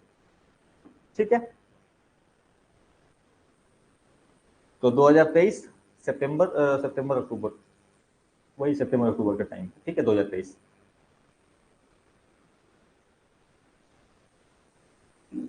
अच्छा, इस ये सॉफ्ट लैंडिंग हुई थी और इसी के साथ चाइना जो है, सॉरी जो जापान है वो 5th कंट्री बन गया तो जो कि जिसने की सॉफ्ट लैंडिंग करी ऑन द, ठीक है। ये ऑर्बिटर मिशन था पहला चीज। ऑर्बिटर मिशन का बेसिक आइडिया क्या होगा कि ये लैंडिंग नहीं करेगा, ठीक है। तो ऑर्बिटर मिशन या लैंडिंग मिशन मून मिशन में जब आएंगे जनरली, ऑर्बिटर मिशन में क्या होता है, ये ऑर्बिट, ये जो भी सैटेलाइट जाएगा ये मून के ऑर्बिट में घूमते रहेगा, वो नीचे नहीं जाएगा, ठीक है। बाकी अभी आज के डेट में ये तो पुराना हो चुका, अब तो सब लोग लैंडिंग मिशन के चक्कर में पड़े हुए हैं, ऑर्बिटल मिशन पुरानी चीजें हो गई। बट स्टिल अगर आपको लैंडिंग मिशन भी करना है तो आपको जनरली ऑर्बिटल की जरूरत पड़ेगी, क्योंकि कम्युनिकेशन एस्टेब्लिश यही कराएगा, ठीक है। तो सिंपल सी कहानी यहाँ पे।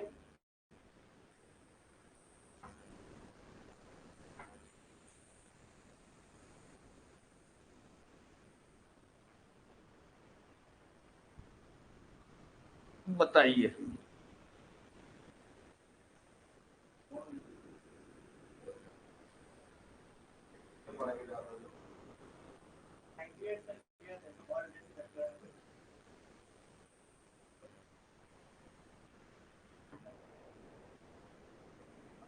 चलो इसमें एक ऑप्शन डाल देता हूं मैं।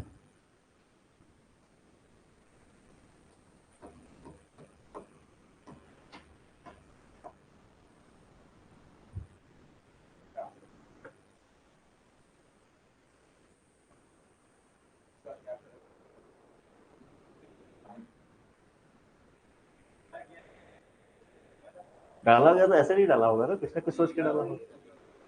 हाँ जी, बताओ बताओ। इसका आंसर है NOTA, none of the above. ये चारों के चारों ऑप्शन गलत दिए हुए हैं, और ये इसलिए गलत दिए हुए हैं क्योंकि अपोलो मिशन याद करो कब हुआ था, ये 1960-70s के बीच का है, ठीक है। जो अपोलो आपको मिशन लॉन्च किए गए थे, जो पूरा का पूरा अपोलो मिशन ही था, ये था आपको 1961 से लेके 72 तक चला था। ये 1961 से लेके 72 तक चला था, और इसमें जो पहली लैंडिंग हुई थी दैट वाज इन 1967 से स्टार्ट हुई थी, इन्होंने बहुत नजदीक पहुंचे थे, 61 में तो इन्होंने अप्रूव कर दी थी। तो बाकी जो भी आपको अपोलो के मिशन होंगे ये कहां पे होंगे, इसी टाइम रेंज में हुए। तो ऑब्वियसली यहाँ पे ये मिस प्रिंटिंग है, इनको 68 करना चाहिए था वो, या सॉरी हाँ 68 करना चाहिए था, या 69 करते, बट ये इन्होंने गलती करी, ठीक है। इंडिया जो फर्स्ट मून मिशन था, मैन जिसपे लैंड, जिसपे आपको मैन पहुंचा मून तक, वो क्या था, वो था अपोलो 11, वो 1969 का था, ठीक है। तो अपोलो 8 1968 का रहा होगा, इसलिए वो मिस प्रिंटिंग हुई थी क्वेश्चन में, और कुछ नहीं, ठीक। अगेन डेट्स का क्या ऑब्सेशन है आई डोंट नो, ठीक है। तो अपोलो 11 मिशन ये अपने को याद रखना है, 1969 का मिशन है अपोलो 11।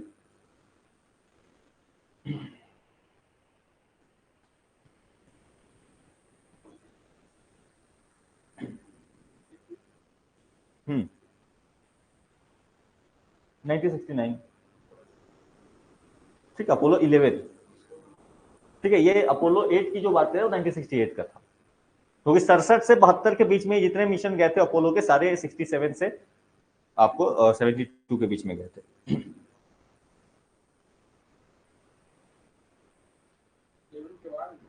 हाँ जी, हाँ हाँ 11 के बाद भी गए थे मिशन, हाँ हाँ। 8 में चांद, देखो पूरा का पूरा जो अपोलो मिशन था वो बेसिकली ये था कि अपने को चांद पे पहुंचना है, तो डायरेक्टली आप तो चांद पे नहीं जाओगे स्पेस को, ह्यूमंस को लेकर के, पहले आप टेस्टिंग स्टेज बाय स्टेज, पहले आप रोबोट्स को भेजोगे, अलग स्पेस फ्लाइट को भेजोगे, ठीक है। तो अपोलो 8 वाला रोबोटिक था, बेसिक पर्पस था कि हमें टेस्ट करना है कि भाई जा पाते हैं कि नहीं जा पाते हैं। इसके बाद भी मिशन गए हैं जहां से वो लूनर सॉइल वगैरह को लेकर के आए हैं, तो वो मिशन चलते रहे, ठीक है। तो ये ध्यान रखिए। चलिए क्वेश्चन नंबर 33, आर्कटिका एम, हम तो नहीं रखेंगे, सीधी सी बात है, नहीं, क्योंकि हमें रखना होता तो कुछ हिंदी अच्छा सा नाम आजकल खोज के लाते लोग, नहीं विक्रम, प्रज्ञान, कुछ वैसा आजकल चलता। और आर्कटिक का क्लाइमेट मॉनिटर करने की बात होगी तो this is the mission of Russia, ये फैक्ट है। ठीक है, ठीक है, रशिया उसको ज्यादा इंटरेस्ट भी है। वो ऐसा तो कह रहा है कि मैं भाई क्लाइमेट चेंज की चीजों को देखना मेरा पर्पस है कि क्लाइमेट चेंज का कितना इम्पैक्ट पड़ रहा है आर्कटिक में, तो उसके लिए मैंने आर्कटिक का मॉनिटर के तौर पे इसको देखा हुआ है। बट पर्पस हम सबको पता है क्या है, कि कितनी जल्दी सी लाइन्स ऑफ कम्युनिकेशन ओपन होती है वहां से, ताकि हम जो है गैस वगैरह कितना जल्दी एक्सप्लोर करना शुरू कर सकें। ठीक है, तो वो प्लानिंग पर्पस के लिए पहले से तैयारी जो है हम कर पाए, वो बेसिक आइडिया अपने को। बट ठीक है, आप इसको जो है, आवाज भी आ रही है इसकी? अच्छा चलो कोई नहीं। तो रशिया आर्कटिका एम, ये आप ये करेंगे। कई बार ना आपको स्ट्रिक्ट स्मार्ट होना पड़ता है। हाँ, कई बार आपको स्ट्रिक्ट स्मार्ट होना पड़ता है, ये एग्जैक्टली आप याद रखोगे ऐसा कोई, अच्छा, तो जरूरी नहीं है, बट यहाँ पे ये स्ट्रिक्ट स्मार्टनेस की चीज थी कि कौन इस तरीके का नाम रख सकता है। ठीक है, चलो इसके बाद अब बताइए नेक्स्ट क्वेश्चन आपको दिख रहा है, नहीं दिख रहा है? बताओ क्या पकड़ लेंगे?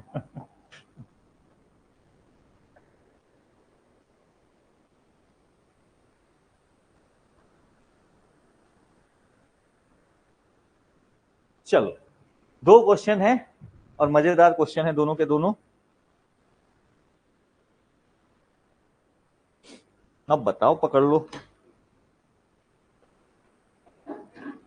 ठीक है, माइक आ गया, आवाज आ गया। चलो, ये तो, हाँ जी। So space station of China, moon rover vehicle of China, intercontinental missile, और क्या है, spacecraft of China. Space station, spacecraft लिखा है, स्पेस स्टेशन पहला है। अच्छा बताइए भाई। तियानवेन वन, चलो गेस ही करो। मून रोवर, ओके, और कोई?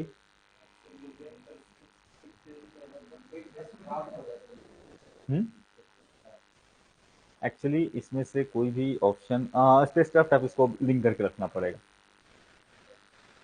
ये इसलिए स्पेस क्राफ्ट है, ये एक्चुअली स्पेस प्रोब है, नॉट स्पेस क्राफ्ट, क्योंकि ये मिशन टू मार्स था। ठीक है, तियानवेन जो था, दिस वाज ये मिशन टू मार्स, तो इससे लिंक करके आप यहाँ से स्पेस क्राफ्ट ऑफ चाइना। ठीक है, तो ये उन्होंने इसी तरीके से लिंक करा है क्वेश्चन को, क्योंकि मार्स, तियान है, तियान है एंड तियानगोंग, ये दो चीजें हैं। करवा देता हूँ, लिख लो पहले, इसको करो, इसको करो। और इसमें इसका एक रोवर गया था, ठीक है, तियानवेन वन मिशन में। नहीं, उस रोवर का नाम जो था, उसमें जो रोवर गया था तियानवेन वन मिशन में, उसका नाम था जुरोंग। अब इसको क्या पढ़ोगे, जुरोंग पढ़ोगे, क्या पढ़ोगे, वो तुम्हारी ये। चाइना का जो स्पेस स्टेशन है उसका नाम है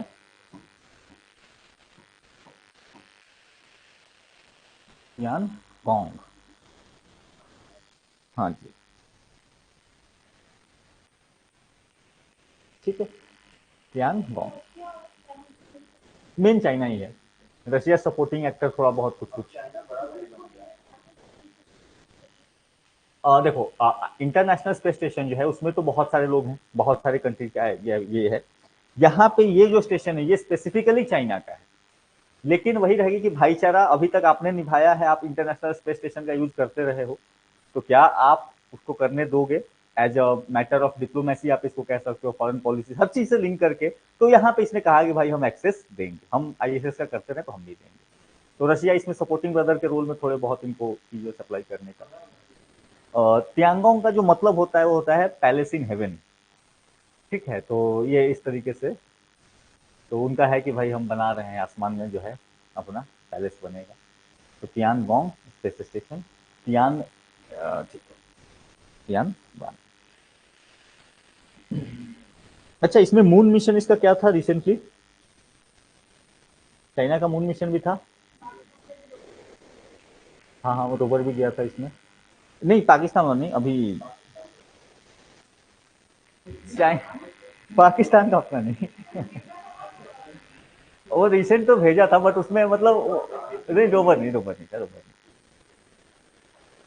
हाँ, वो वही चीज है। अब कई बार चीजें वो डिटेल्स में फाइन प्रिंट में वो था नहीं, बट हाँ ठीक है, आपकी क्वेश्चन आपका 100% गलत भी नहीं है और 100% ये भी नहीं है। अरे मतलब क्यों, पाकिस्तान में भाई कंट्री है, उसको उतनी इज्जत तो कर लो।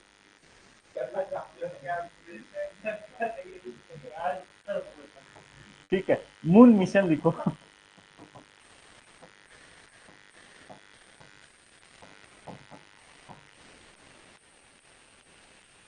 अब इसको चिंग पढ़ोगे, चेंज पढ़ोगे, चंगेज पढ़ोगे, क्या पढ़ोगे? चैंग पढ़ो, तुम जो पढ़ना है पढ़ो, जो पढ़ना है पर जो देखो सिंपली ऐसे करो वो याद रहे चीजें। ठीक है, तो मून मिशन जो है वो चंगे फोर रहा था, या चंगेज फोर जो कह लो।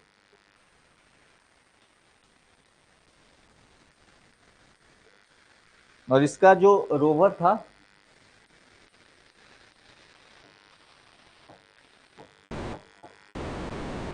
That is Yutu. यूटू। क्यों हम चाइना को इतना पढ़ रहे हैं पता नहीं, बट पढ़ रहे हैं। ठीक है। हाँ जी।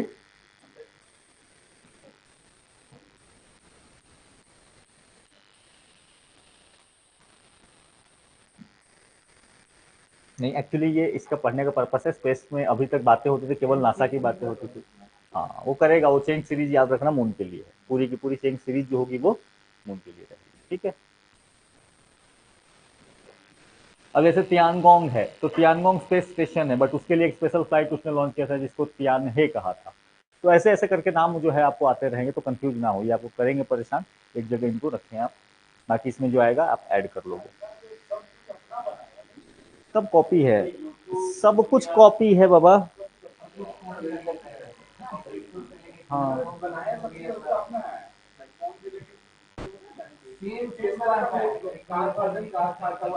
उसके पास है सब कुछ। तुम याद करो काश। देखो, हुआ ये एक सिंपल सी बात है। चाइना, अमेरिका को लग रहा कि मैं साणा हूं, अमेरिका की साणापंती इसने निकाल दी। हुआ ये कि जब शीत युद्ध का दौर चल रहा था, चाइना के सक्सेस के पीछे शीत युद्ध का बहुत बड़ा रोल है। तो कोल्ड वॉर जब चल रहा था तो बात ये हुई कि भाई यूएसए को दोस्त चाहिए थे उस रीजन में रशिया को काउंटर करने के लिए। तो पाकिस्तान उसका ऑलरेडी दोस्त बना हुआ था, काफी पैसे दिए। इंडिया के साथ उसकी दोस्ती थी नहीं। ठीक है। और इंडिया रशिया के पास गया हुआ था, तो उसको एक बड़ा पावर चाहिए था। तो बड़े पावर दो ही, बड़ा पावर इन द सेंस की जिनकी पॉपुलेशन हो, जो मार्केट बना सके, एक कह सकते हो एक लेबर फोर्स भी दे दे और मार्केट का भी काम करे। तो दो ही ऑप्शन थे, या तो इंडिया था या तो चाइना था। India was already sitting in the fold of Russia. हुआ कि अब किसके पास, तो चाइना के पास। और उसको ये भी लगा कि अगर मैं किसी तरीके से चाइना को अपने हित में ले आऊं, तो जो कोल्ड वॉर की बेसिक लड़ाई, जो सबसे बेसिक लड़ाई क्या थी, आइडियोलॉजी की लड़ाई थी। नहीं, दिस वाज अ लड़ाई, और यू कह सकते हो war between communism and capitalism.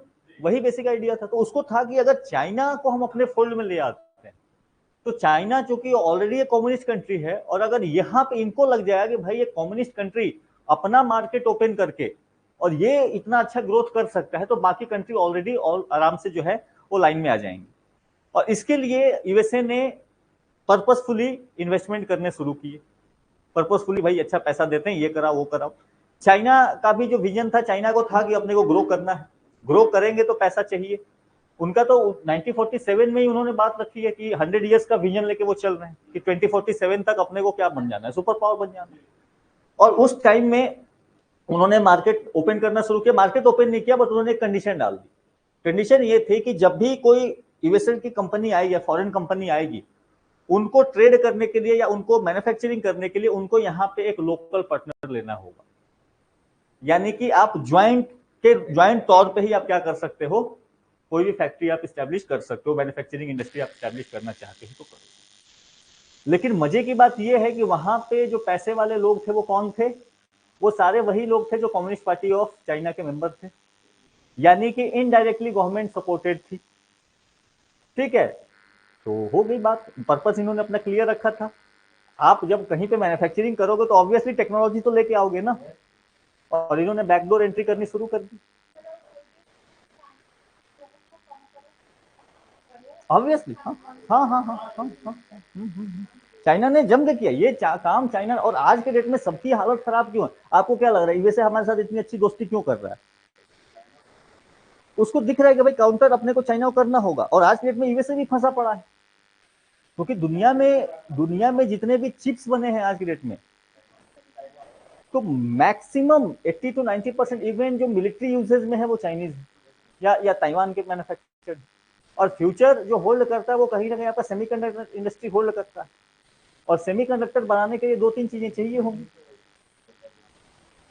Taiwan करता है, बट ताइवान तो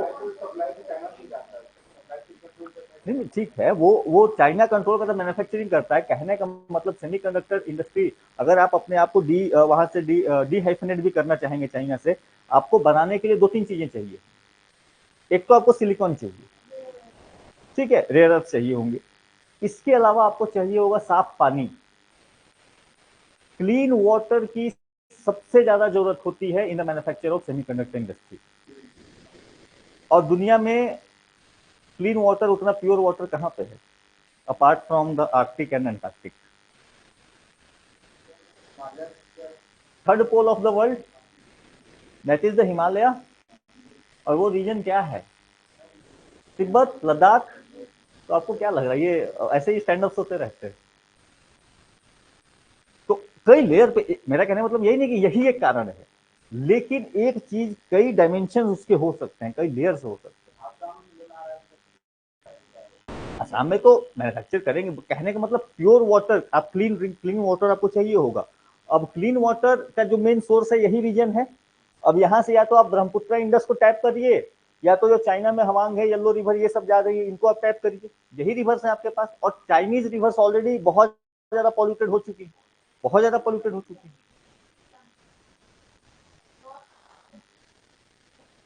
एरिया सूख गया था। यांगत जी तो क्योंकि उसकी मेजर जो आप कह सकते हो जो मेजर इंडस्ट्रियल सेंटर्स है सब उसी रिवर के किनारे लगी हुई, तो पूरा का पूरा उन्होंने कचरा कर रखा है। ठीक है, हमसे भी कचरा होगा तो कितना कचरा होगा इमेजिन करो। ठीक है, हमसे भी जब उन्होंने ज्यादा कचरा कर रखा है तो इसको लेकर के ये कहानी चलती रहेगी। अभी आने वाले टाइम में कितना हो, इंडिया और जापान को भी दिख रहा है, क्योंकि टेक्नोलॉजी तो जापान के पास है, पैसे यूएसए के पास है, लेकिन रिसोर्सेज कौन देगा? पानी कौन देगा? इंडिया देगा। हम देंगे भाई, तो ठीक है, लगाओ हमारे यहाँ सेमीकंडक्टर इंडस्ट्री। अपने को क्या चाहिए? अपने को जॉब चाहिए, अपने को जॉब चाहिए। तो ये चीज, ठीक है। चलो,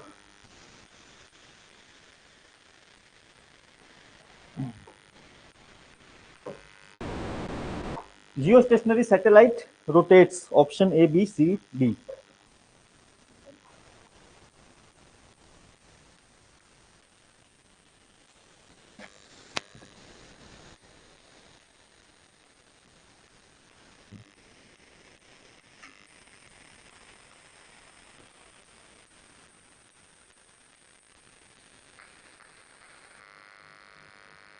At any height, at constant height, the height depends on the mass of the satellite, the height above the pole.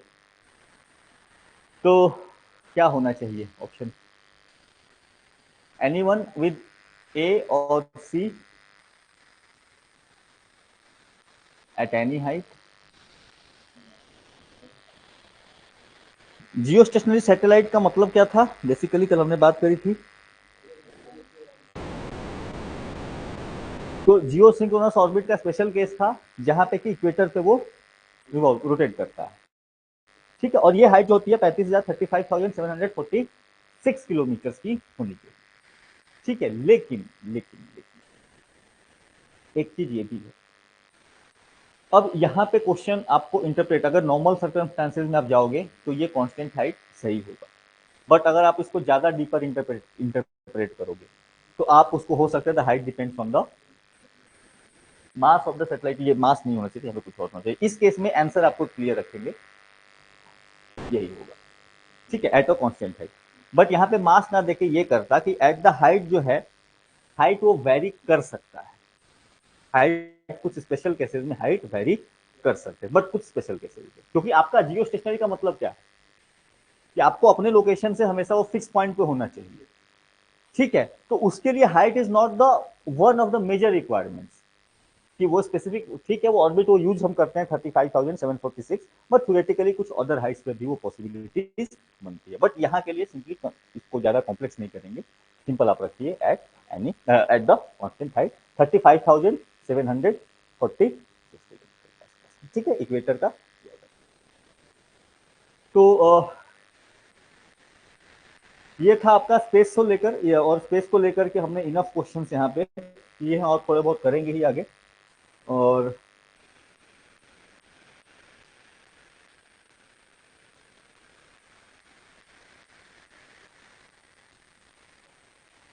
नहीं, मैं चाह रहा हूँ डेस्कटॉप पे आना।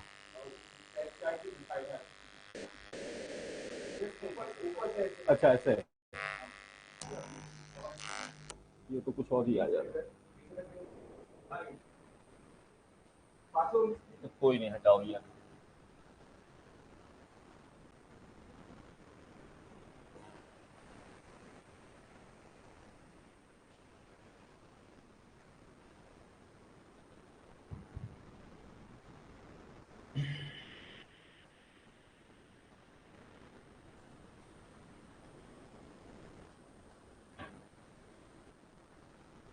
चलिए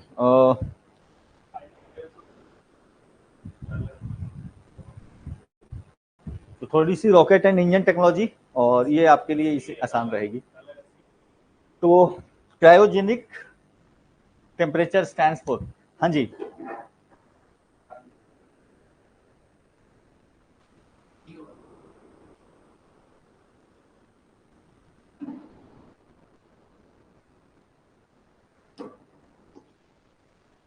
देखो एक चीज तो है, यहां से दो तीन चीजें आपको याद रख लेनी है। Option is obviously below below -150 degree Celsius, not 150।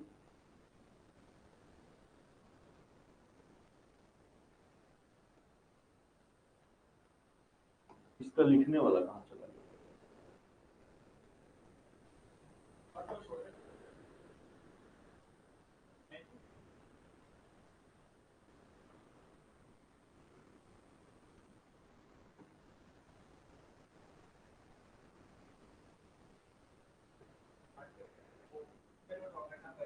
अच्छा अच्छा अच्छा, सुपर।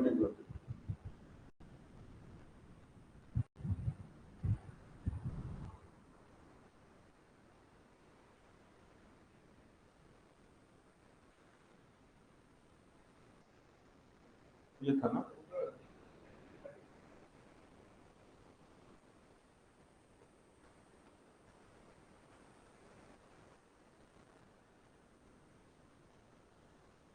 ये जाएगा कैसे अब?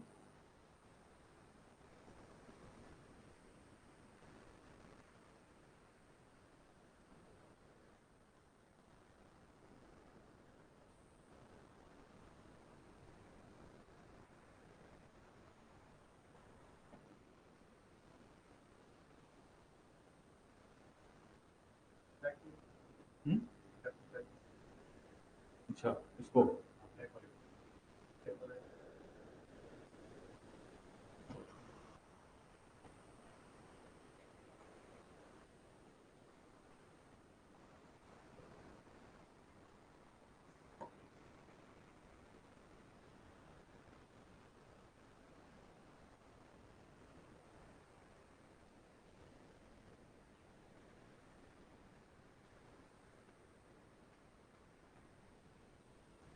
चलिए, क्रायोजेनिक टेम्परेचर, तो क्रायोजेनिक टेक्नोलॉजी के बारे में हमने बात कर रखी है, क्रायोजेनिक इंजन क्या होता है, कैसे काम करता है। Option is obviously below -150 degree Celsius. लेकिन यहां से दो तीन चीजें अपने को याद रखनी है।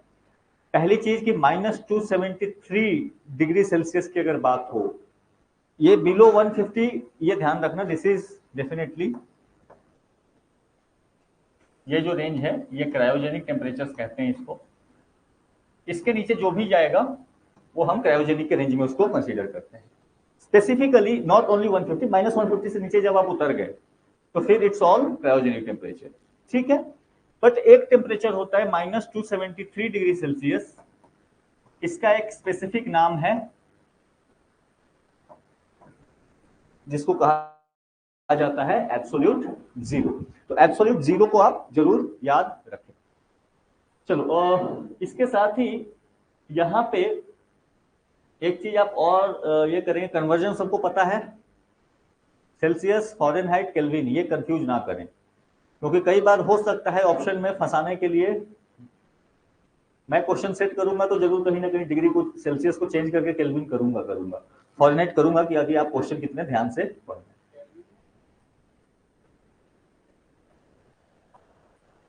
हाँ जी बताइए, कितना होता है C to K कन्वर्जन?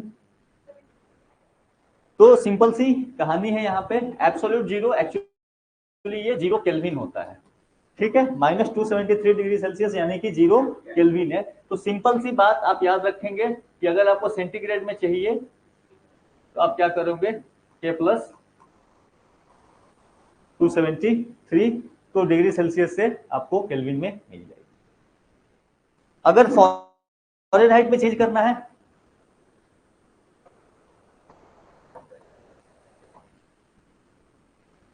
ठीक है, 9/5 C + 32।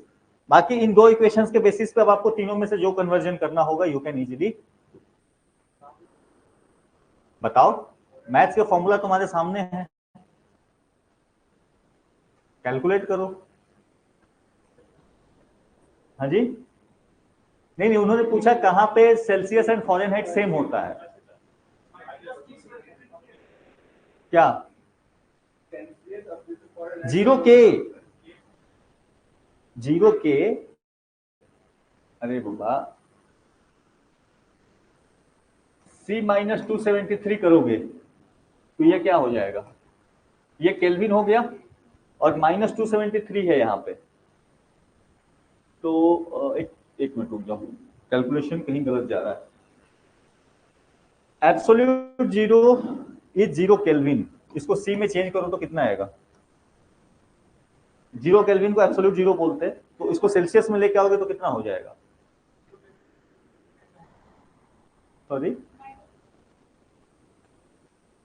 नहीं रुको, एब्सोल्यूट जीरो का सिंपल सा मतलब होता है zero degree, sorry zero kelvin को हम बोलते हैं एब्सोल्यूट जीरो। तो अगर हम इसको सेल्सियस में चेंज करेंगे तो कितना जाएगा? -273 जाएगा। तो ठीक तो है, अच्छा मिसकम्युनिकेशन हो गया हमारे बीच में, कोई नहीं। फॉरेनहाइट और सेल्सियस कहाँ पे इक्वल होता है? -40 डिग्री सेल्सियस या -40 डिग्री फॉरेनहाइट। तो नहीं भी याद है कोई बात नहीं, यहाँ पे है फॉर्मूला आपके सामने, डाल दो, C को रिप्लेस कर दो, C और F इक्वल है तो ठीक है, तो C को F लिख लो, कैलकुलेट कर लो कितना आता है, ठीक है, तो -40 आपको आएगा ये, ठीक है, तो -40 डिग्री सेल्सियस, -40 डिग्री ये। चलो ये क्वेश्चन तो आसान सा है। अच्छा यहाँ पे एक चीज कर लोगे, क्योंकि ये मेरी गट फीलिंग है क्वेश्चंस के ये को देख करके आने वाले टाइम में, क्योंकि हाइड्रोजन को लेकर के काफी चर्चा है, ठीक है, तो एक बार आप जाके थोड़ा सा स्टडी कर लो कि कोई भी गैस जो है, डिफरेंट गैस है जैसे नाइट्रोजन, हाइड्रोजन, हीलियम, ये कहाँ पे लिक्विड में चेंज होते हैं, कितने टेम्परेचर पे, ठीक है, क्योंकि हाइड्रोजन वाली टेक्नोलॉजी बहुत ज्यादा न्यूज में है, ऑब्वियसली हम हाइड्रोजन एनर्जी की बात कर रहे हैं, साथ ही साथ क्योंकि और हाइड्रोजन में सबसे बड़ी समस्या यही है, जो फ्यूल सेल्स की बात करते हैं कि उसको लिक्विफाई करके स्टोर करना is a very big challenge, और साथ ही साथ उसको कैसे आप ट्रांसपोर्ट कराओगे। तो उसमें से रिलेट करके कहीं कोई होगा तो क्वेश्चन निकाल देगा कि भाई बताओ हाइड्रोजन जो है कितने डिग्री सेल्सियस पे जाकर के वो लिक्विड फॉर्म में चेंज हो जाता है, ठीक है, तो ये आप थोड़ा सा देख लो, ठीक है, हाइड्रोजन कम से कम 3-4 गैसेज का देख लोगे, हाइड्रोजन नाइट्रोजन जो कॉमन वाले, इनको आप देख लोगे और लिस्ट बना के एक जगह कहीं ना कहीं रख लोगे, ठीक है, तो ये यहां से आप ये, अच्छा रूम टेम्परेचर जब हम बोलते हैं तो कितना बोलते हैं? अलग अलग फील्ड्स में अलग अलग है, ठीक है, केमिकल के फील्ड में 20 to 25 27 के रेंज में हम लेके चलते हैं रूम टेम्परेचर को, ठीक है, तो अलग अलग फील्ड में अगेन अलग अलग चीज नॉट वेरी। वाटर की डेंसिटी सबसे ज्यादा किस टेम्परेचर पे होती है? 4 डिग्री सेल्सियस, 0 डिग्री सेल्सियस पे आइस बनता है, वो फ्रीज हो जाता है। चलो ये सब चीजें हैं, तो यहाँ पे ज्यादा डिस्कस करूंगा नहीं मैं।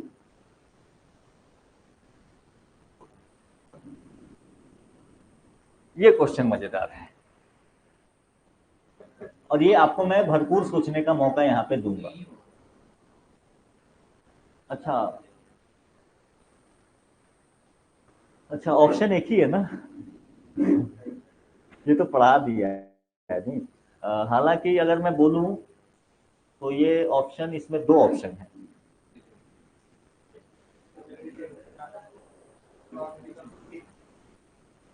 सबमरीन का डायरेक्टली जा सकते हैं वहां पे कहीं ना कहीं लिंक करके, बट नॉट डायरेक्टली।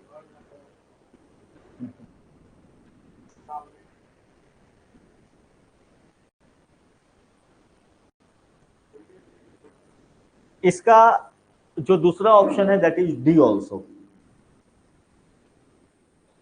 क्योंकि सुपर कंडक्टिविटी जब हम अचीव करते हैं वहां पे जनरली हमें क्रायोजेनिक टेम्परेचर्स में जाना पड़ता है, हमें बहुत टेम्परेचर को लो करना पड़ता है और तभी जाके सुपर कंडक्टिविटी अचीव होती है। क्योंकि आज के डेट में आप बात सुन रहे होगे, कभी कभी देखो, अगर नहीं भी पढ़ा है ये सिंपली सुनो, ये टर्म आप सुन रहे होगे या न्यूज़पेपर में देख रहे होगे कि किसी ने भी अगर रूम टेम्परेचर पे सुपर कंडक्टिविटी अचीव करने की बातें आती है कि researchers from this institute had achieve super conductivity at the room temperature, ये टर्म आपको न्यूज में बार बार देखने मिल जाएगा। क्यों? क्योंकि आज के डेट में शोध का एक बहुत बड़ा हिस्सा है कि क्या हम सुपर कंडक्टिविटी को रूम टेम्परेचर पे अचीव कर सकते हैं कि नहीं कर सकते हैं।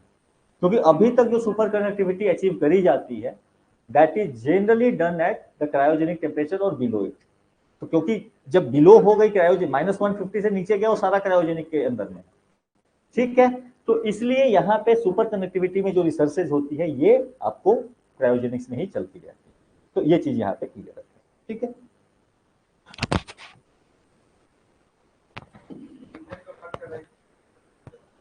हाँ जी, हाँ, अब यहाँ पे आंसर इसीलिए सही है क्योंकि केवल और केवल इंजन की बात करेंगे। तो क्रायोजेनिक इंजन की जब बात होगी तो वहां पे फिर आपको केवल और केवल रॉकेट की होगी, बट सुपर कंडक्टिविटी में यूज होती है, ये इंफॉर्मेशन आपको जाननी चाहिए, ठीक है। तो और इसके एप्लीकेशन जो है क्रायोजेनिक के कहाँ कहाँ पे है, ये इंजन है स्पेसिफिकली इसलिए। चलो आ ही गए नेक्स्ट क्वेश्चन।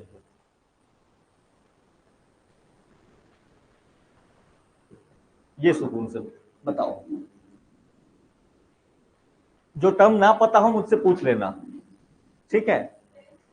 टेलीमेट्री का मतलब होता है जब आप काफी लॉन्ग डिस्टेंस पे डेटा को ट्रांसफर करते हो, ठीक है। तो data transfer at very long distances those are known as telemetry.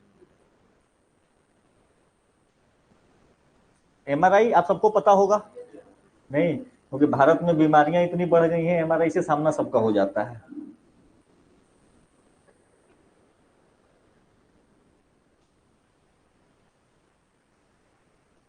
सुकून से अपने लॉजिक जो लगाने हैं लगा लो, ट्राई कर लो।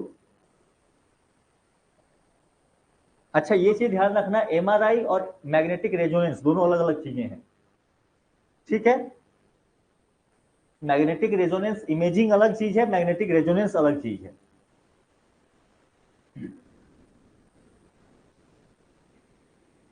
चलो थोड़ा गेस कराते हैं। ऑप्शन डी किसी का, कोई तो जाओ डी के साथ। चलो एक और, कोई नहीं, आप जा रहे हैं, चलिए ऑप्शन सी। ओके, अच्छा एक काम करता हूँ मैं, आप इतने दिन हमारे हो गए, थोड़े बहुत हम जान पहचान भी हो जाए, इन द सेंस कि आपके नाम मुझे थोड़े बहुत याद हो जाए, ठीक है। तो ऑप्शन डी के साथ कौन कौन था, नाम बता दोगे? सत्यम, श्रेयांश, डी प्रमोद, तो SST, ठीक है। ऑप्शन सी, अरे बाप रे, हाँ बताइए। राहुल, ओके, विद्या जी, हाँ जी, फिरोज और सम्राट, इतने लोग हो गए, अभी धीरे धीरे याद हो जाएगा मुझे, ठीक है। फिरोज, विद्याभूषण, याद हो जाएगा मुझे धीरे धीरे। चलो ऑप्शन बी के साथ कोई जा रहा है?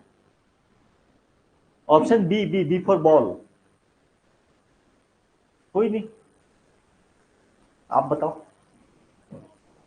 सी जाएंगे तो पहले उठाना चाहिए, बाद में आपका वोट मिस हो गया। ठीक है,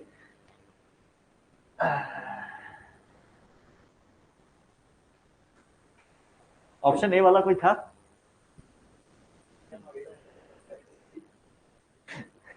so this is option A. ठीक है, बताता हूं कैसे, ये जानना जरूरी है कैसे।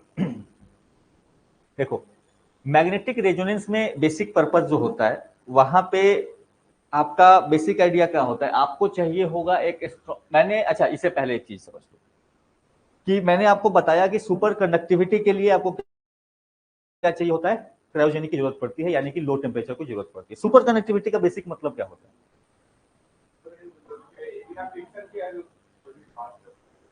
तो जब भी आप इलेक्ट्रिसिटी को पास करते हो, एक तार से होकर इलेक्ट्रिसिटी पास होगी, तो वहां पे रेसिस्टेंस लगता है उस, बिकॉज ऑफ दैट मटेरियल, उसमें जो अरेंजमेंट्स होती है एटम्स की। लेकिन आप एक ऐसा स्टेट पहुंचो जहां पे वो आपका जो रेसिस्टेंस है वो लगना बंद हो जाए, बिल्कुल रेसिस्ट ना करे। जब आपका तार हिट होता है, कोई अप्लायंस हिट होता है, वो क्यों होता है? क्योंकि वहां पे रेसिस्टेंस लग रहा है। अगर आयरन आयरन जो आपको करना है, कपड़े को आयरन करने के लिए जो आप यूज करते हो, उसमें क्या है, बहुत हाई रेसिस्टेंस का मटेरियल लगा होता है, जिसकी वजह से हीटिंग ज्यादा होती है। ठीक है, बल्ब के फिलामेंट में होता है जो टंगस्टन आपका लगा होता है। तो इसी तरीके से रेसिस्टेंस, बट हर मटेरियल का कुछ ना कुछ रेसिस्टेंस होता है, जीरो रेसिस्टेंस नहीं देखने मिलता नॉर्मल कंडीशंस में। लेकिन सुपर कंडक्टिविटी एक ऐसा स्टेज है जब आप उस स्टेज में पहुंच जाते हो जहां पे कि रेसिस्टेंस ऑलमोस्ट जीरो हो जाता है। जब रेसिस्टेंस ऑलमोस्ट जीरो हो जाएगा, इसके बहुत सारी एप्लीकेशन हो सकती है। एक तो सबसे बड़ा एप्लीकेशन यही हो जाएगा कि आपकी जो इलेक्ट्रिसिटी, जो एनर्जी लॉस होता है हमारा in the transfer of the power, वो नहीं होगा, डिस्ट्रीब्यूशन में या ट्रांसफर करने में वो पावर लॉस नहीं होगा। इसलिए सुपर कंडक्टिविटी एक ऐसा फेज है या एक ऐसा एरिया ऑफ रिसर्च है जिसपे बहुत काम होते रहता है। लेकिन अभी तक जहां पे भी हम जो भी कर पाए हैं सुपर कंडक्टिविटी के फील्ड में, उसमें मेन चीज यही रहा है कि सुपर कंडक्टिविटी हमने बहुत से मटेरियल में अचीव किया है, but that is at cryogenic temperature. अब होता क्या है, देखो इसको बहुत आसान भाषा में, not exactly in the terms of science, but आसान भाषा में क्या होगा कि जैसे ही टेम्परेचर ज्यादा होगा, टेम्परेचर हाई होता है, रूम टेम्परेचर भी होता है, तो करंट कैसे प्रोड्यूस होता है? यहाँ पे जो इलेक्ट्रॉन्स हैं, जैसे ही यहाँ पे वोल्टेज डिफरेंस यहाँ पे क्रिएट होता है, पोटेंशियल क्रिएट होता है, तो इलेक्ट्रॉन्स का मूवमेंट होना स्टार्ट होगा। लेकिन एक चीज जानो कि रूम टेम्परेचर में जो भी एटम्स होंगे, उनके अंदर में जो भी इलेक्ट्रॉन्स होंगे, उनमें रैंडमनेस होती है, वो उछल कूद करते रहते हैं। ठीक है, तो क्या होता है कि रूम टेम्परेचर पे ये उछल कूद करेंगे, यहाँ पे बाकी एटम्स हैं, ठीक है, प्रोटॉन्स हैं और इलेक्ट्रॉन्स भी हैं। तो जब ये इलेक्ट्रॉन्स मूव करना स्टार्ट करेंगे, तो ये इसको क्या करते हैं, ऑब्स्ट्रक्ट करते हैं, इसको रोकते हैं, रास्ता रोकेंगे। रास्ता रोकेंगे, एक दूसरे से टकराएंगे, इनका स्पीड स्लो होगा। साथ ही साथ जैसे ही आपने टकराए, आपकी एनर्जी लॉस हुई, वो हीट के रूप में निकलती है बाहर। ये पूरा का पूरा फ्रेमवर्क काम करता है जब आप इलेक्ट्रिसिटी आपकी पास होती है, और इसी वजह से हीटिंग इफेक्ट होता है। सुपर कंडक्टिविटी जब हमें अचीव करनी होती है, तो हम क्या चाहेंगे कि ये जो नीचे में एटम्स हैं या जो भी आपको पार्टिकल्स हैं, इनकी रैंडमनेस जीरो हो जाए, इनका जो वाइब्रेशन है वो जीरो हो जाए, ये मूव ना करे, ये चुपचाप जहां है वहां पड़े रहें। जब ये जहां है वहां पड़े रहेंगे, तो जो आपने पोटेंशियल अप्लाई किया, इलेक्ट्रॉन अपना मस्तिष्क से आगे बढ़ते चले जाएंगे, आराम से वो बढ़ेंगे, इसको रोकने वाला कोई नहीं होगा। ठीक है, इनको ऑब्स्ट्रक्ट करने वाला रास्ते में कोई नहीं होगा। इसको करने के लिए सबसे आसान तरीका क्या है कि टेम्परेचर आप लो कर दो। सिंपल सी ना, गैसेज में क्या होता है, जैसे ही जैसे आप गर्म करोगे किसी चीज को, गैस है तो वो फैलता है, तो फैलता है उसका मतलब क्या है, उसके उसके एटम्स के बीच में रैंडमनेस बहुत ज्यादा आ गई है, वो बहुत ज्यादा उछल कूद कर रहे हैं। जैसे ही आपने टेम्परेचर कम किया, वो गैस से लिक्विड फॉर्म में होना शुरू हो जाता है, नहीं, उसकी रैंडमनेस क्या हो जाती है, कम हो जाती है। तो इसी तरीके से आप रैंडमनेस इतना कम कर दो कि वो रैंडमनेस इवन क्वांटम स्केल पे, बहुत छोटे स्केल पे भी कम हो गया है। ये इवन इन मैटर के बीच में जो एटम्स हैं या इनके बीच के जो पार्टिकल्स हैं, उनके बीच में भी रैंडमनेस नहीं रह गया है उतना कि ये इलेक्ट्रॉन का रास्ता क्या कर पाए, रोक पाए। तो इसीलिए अभी तक जो सुपर कंडक्टिविटी हम अचीव करते हैं, वो कहां पे करते हैं, क्रायोजेनिक के अंडर में करते हैं। ठीक है, तो एक चीज तो ये हो गई। लेकिन अब सवाल है कि इस क्वेश्चन में पहली चीज की स्पेस ट्रैवल, तो स्पेस ट्रैवल वाला ऑप्शन तो एकदम इजी सा है, ये हमने चर्चा करी भी है, क्रायोजेनिक टेम्परेचर, क्रायोजेनिक इंजन की बात करी है थोड़ी सी, क्रायोजेनिक इंजन कैसे काम करते हैं। नहीं, सर्जरी में क्या होता है, उसके बाद लास्ट पे आता हूं, ये जो पूरी कहानी महाभारत आपको समझाइए क्यों समझाइए। सर्जरी में क्या होता है कि बॉडी में जैसे ट्यूमर्स वगैरह कुछ होते हैं, कई बार हो जाते हैं ट्यूमर्स, तो ट्यूमर्स को क्या किया जाता है, डॉक्टर्स क्या करते हैं, उसको क्रायोजेनिक टेम्परेचर्स पे बहुत कोल्ड करके उसको क्या करते हैं, फ्रीज कर देते हैं, और फ्रीज करके उस पार्ट को, ट्यूमर्स को, हाँ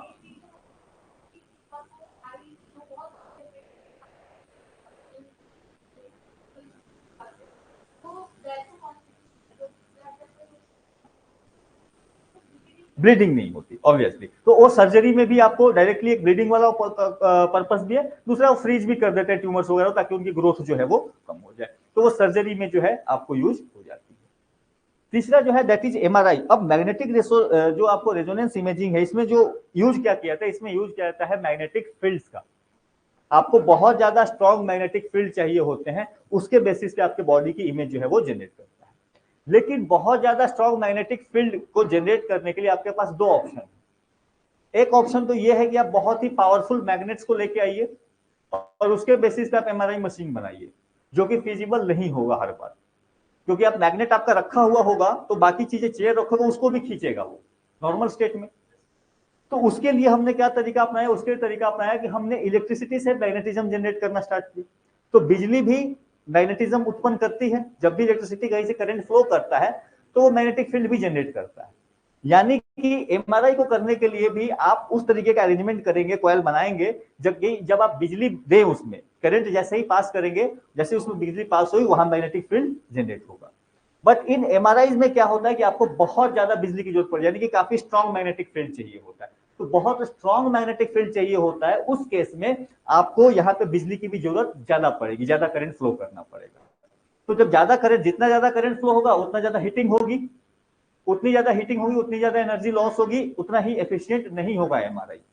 तो इसमें क्या किया जाता है, इसमें क्रायोजेनिक्स का यूज किया जाता है, यानी कि सुपर कंडक्टर्स का।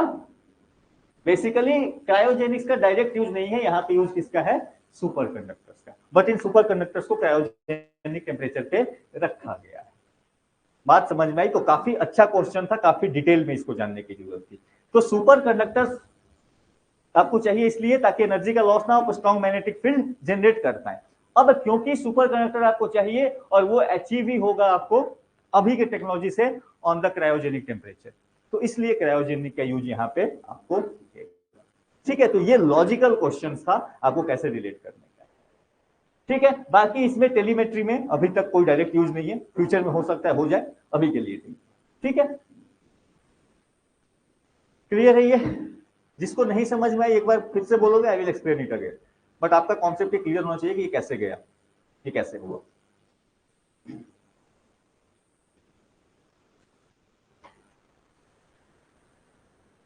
हाँ जी, ठीक है।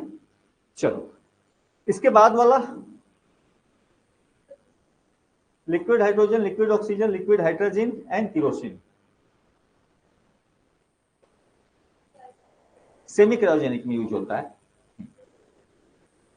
देखो एक चीज यहाँ पे, क्योंकि उस समय ये क्वेश्चन पूछा गया है, सेमी क्रायोजेनिक जो है डेवलपमेंट, जनरली केरोसिन का use generally semi cryogenic engine में होता है, but semi cryogenic engine space के लिए अभी यूज नहीं होता, अभी नहीं होता, ठीक है। सेमी क्रायोजेनिक इंजन का यूज किसके लिए होता है, जनरली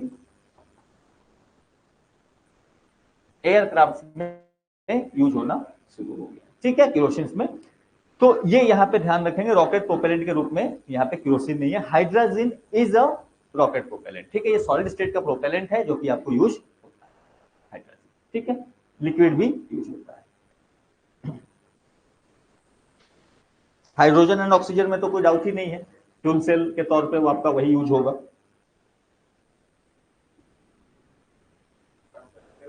हाँ इस टाइम से केरोसिन।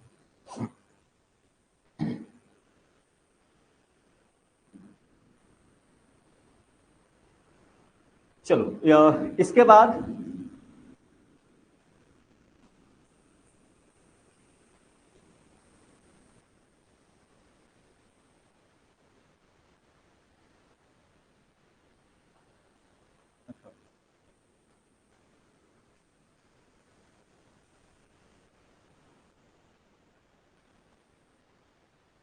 चलो ये दो क्वेश्चन करेंगे एंड देन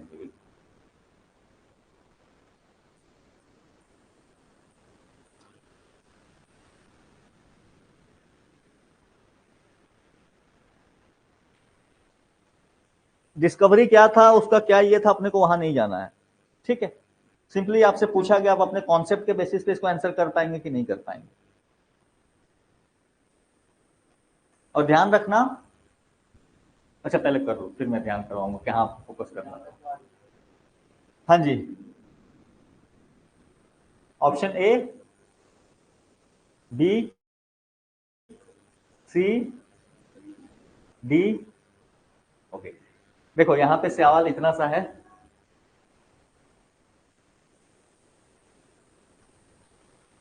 ठीक है। फ्यूल टैंक में हीलियम का कोई रोल नहीं होता है। हीलियम आपको जो है नोबल गैस है, ठीक है, रिएक्टिव नहीं, रिएक्शन नहीं करता है, तो उसका यूज कहीं और जगह होगा but not in the fuel tank, क्योंकि हम क्या करेंगे हीलियम ले जाके वहां, ठीक है। तो सिंपल सी फ्यूल सेल आपको चाहिए होगा, और उसके लिए आप क्या यूज करोगे, hydrogen and oxygen, H2O plus energy generate करोगे एंड यू विल, ठीक है। तो ये इजी रॉकेट टेक्नोलॉजी में हमने चर्चा भी करी है कि आपको क्या चाहिए होता है। On which of the principles does rocket work, जब मैं रॉकेट की ये पढ़ा रहा था, किसी ने कहा था Newton second law of motion, मैंने पूछा आप उसको एक्सप्लेन कर पाएंगे क्या, एंड ही डिडंट एक्सप्लेन। हाँ जी, है ये मोमेंटम कंजर्वेशन, क्योंकि देखो मैंने उस दिन इसको जानबूझ के उतने डिटेल में मैं नहीं लेके गया था, कारण ये था कि ये सिंपल तरीके से मैं आपको समझाना चाहता था, क्योंकि अगर आप देखोगे momentum conservation and action reaction force, ये दोनों ही एक दूसरे से रिलेटेड है। तो अगर आपने 9-10 में थोड़ी सी डिटेल में पढ़ी है कि कैसे ये दोनों आपस में रिलेटेड है, तो फिर एक्शन रिएक्शन वहीं से फोर्स आता है। मोमेंटम कंजर्वेशन क्या कहता है, थोड़ा सा फिजिक्स बता देता हूं कि एक बॉडी का या अ सिस्टम का, यहां पे सिस्टम कहना ज्यादा अच्छा होगा, एक सिस्टम का जो मोमेंटम है वो हमेशा क्या होगा, कंजर्व स्टेट में रहेगा। मोमेंटम यानी कि मास इनटू वेलोसिटी, उसकी हमेशा कंजर्व स्टेट में रहेगी, एक पूरे सिस्टम का। लेकिन अगर इसी सिस्टम, अगर मान लो ये दो पार्ट है, एक पार्ट इधर भागना शुरू होगा, तो इसमें अलग से मोमेंटम जनरेट होना शुरू हुआ, ठीक है।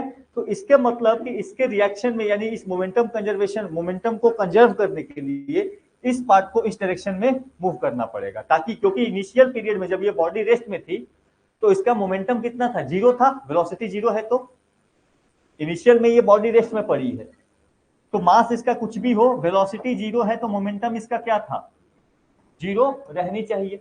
तो अगर बाहर से फोर्स नहीं लग रहा है किसी कंडीशन में, तो इसका मोमेंटम हर टाइम में कितना होना चाहिए, जीरो रहना चाहिए। लेकिन यही दो बॉडीज हैं, अब हम वहां हैं और कोई और है साथ में, धक्का लगना शुरू हुआ, तो हमारा पूरे सिस्टम का, जो दो लोग हैं उन पूरे सिस्टम का मोमेंटम क्या होना चाहिए, जीरो होना चाहिए, कंजर्व होना चाहिए, हमेशा जीरो रहना चाहिए।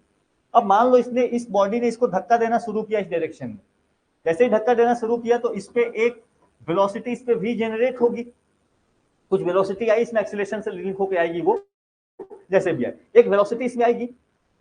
अब मान लो दोनों का मास इक्वल है, स्टैंडर्ड कंडीशन लेके बता रहा हूं, तो v इस डायरेक्शन में v जनरेट हुई, एक मोमेंटम इसका क्रिएट हुआ, तो इस MVA एक्स्ट्रा आगे आपको जीरो होना चाहिए था, यानी कि इस बॉडी को दूसरे डायरेक्शन में माइनस v के साथ m, ताकि ये ओवरऑल जब आप इसको ऐड करेंगे तो ये फिर क्या हो जाए, जीरो हो जाए। यही आपको conservation of conservation of momentum conservation जो प्रिंसिपल है ये बताता है। ब्लास्ट हुआ, चारों तरफ फेंकेगा, उसको पूरा सबको मिला दोगे, लास्ट में वो जीरो ही आएगा, उस सबका मोमेंटम मिलाओगे। तो कहीं ना कहीं एक्शन रिएक्शन जो फोर्स है, या जो थर्ड लॉ ऑफ मोशन है, ये डिराइव ही होता है सेकेंड लॉ ऑफ मोशन से, ठीक है। और second law of motion first से डिराइव होता है, ठीक है। ये तीनों के तीनों एक दूसरे से लिंक है, ठीक है। तो अगर आपसे ऑप्शन में कहीं पूछ ले कि ये वो तीनों ही सही, ठीक है, ये कहानी इसको। तो इतना ही रहने देते हैं, अगले क्लास में इससे आगे वी विल, ठीक है।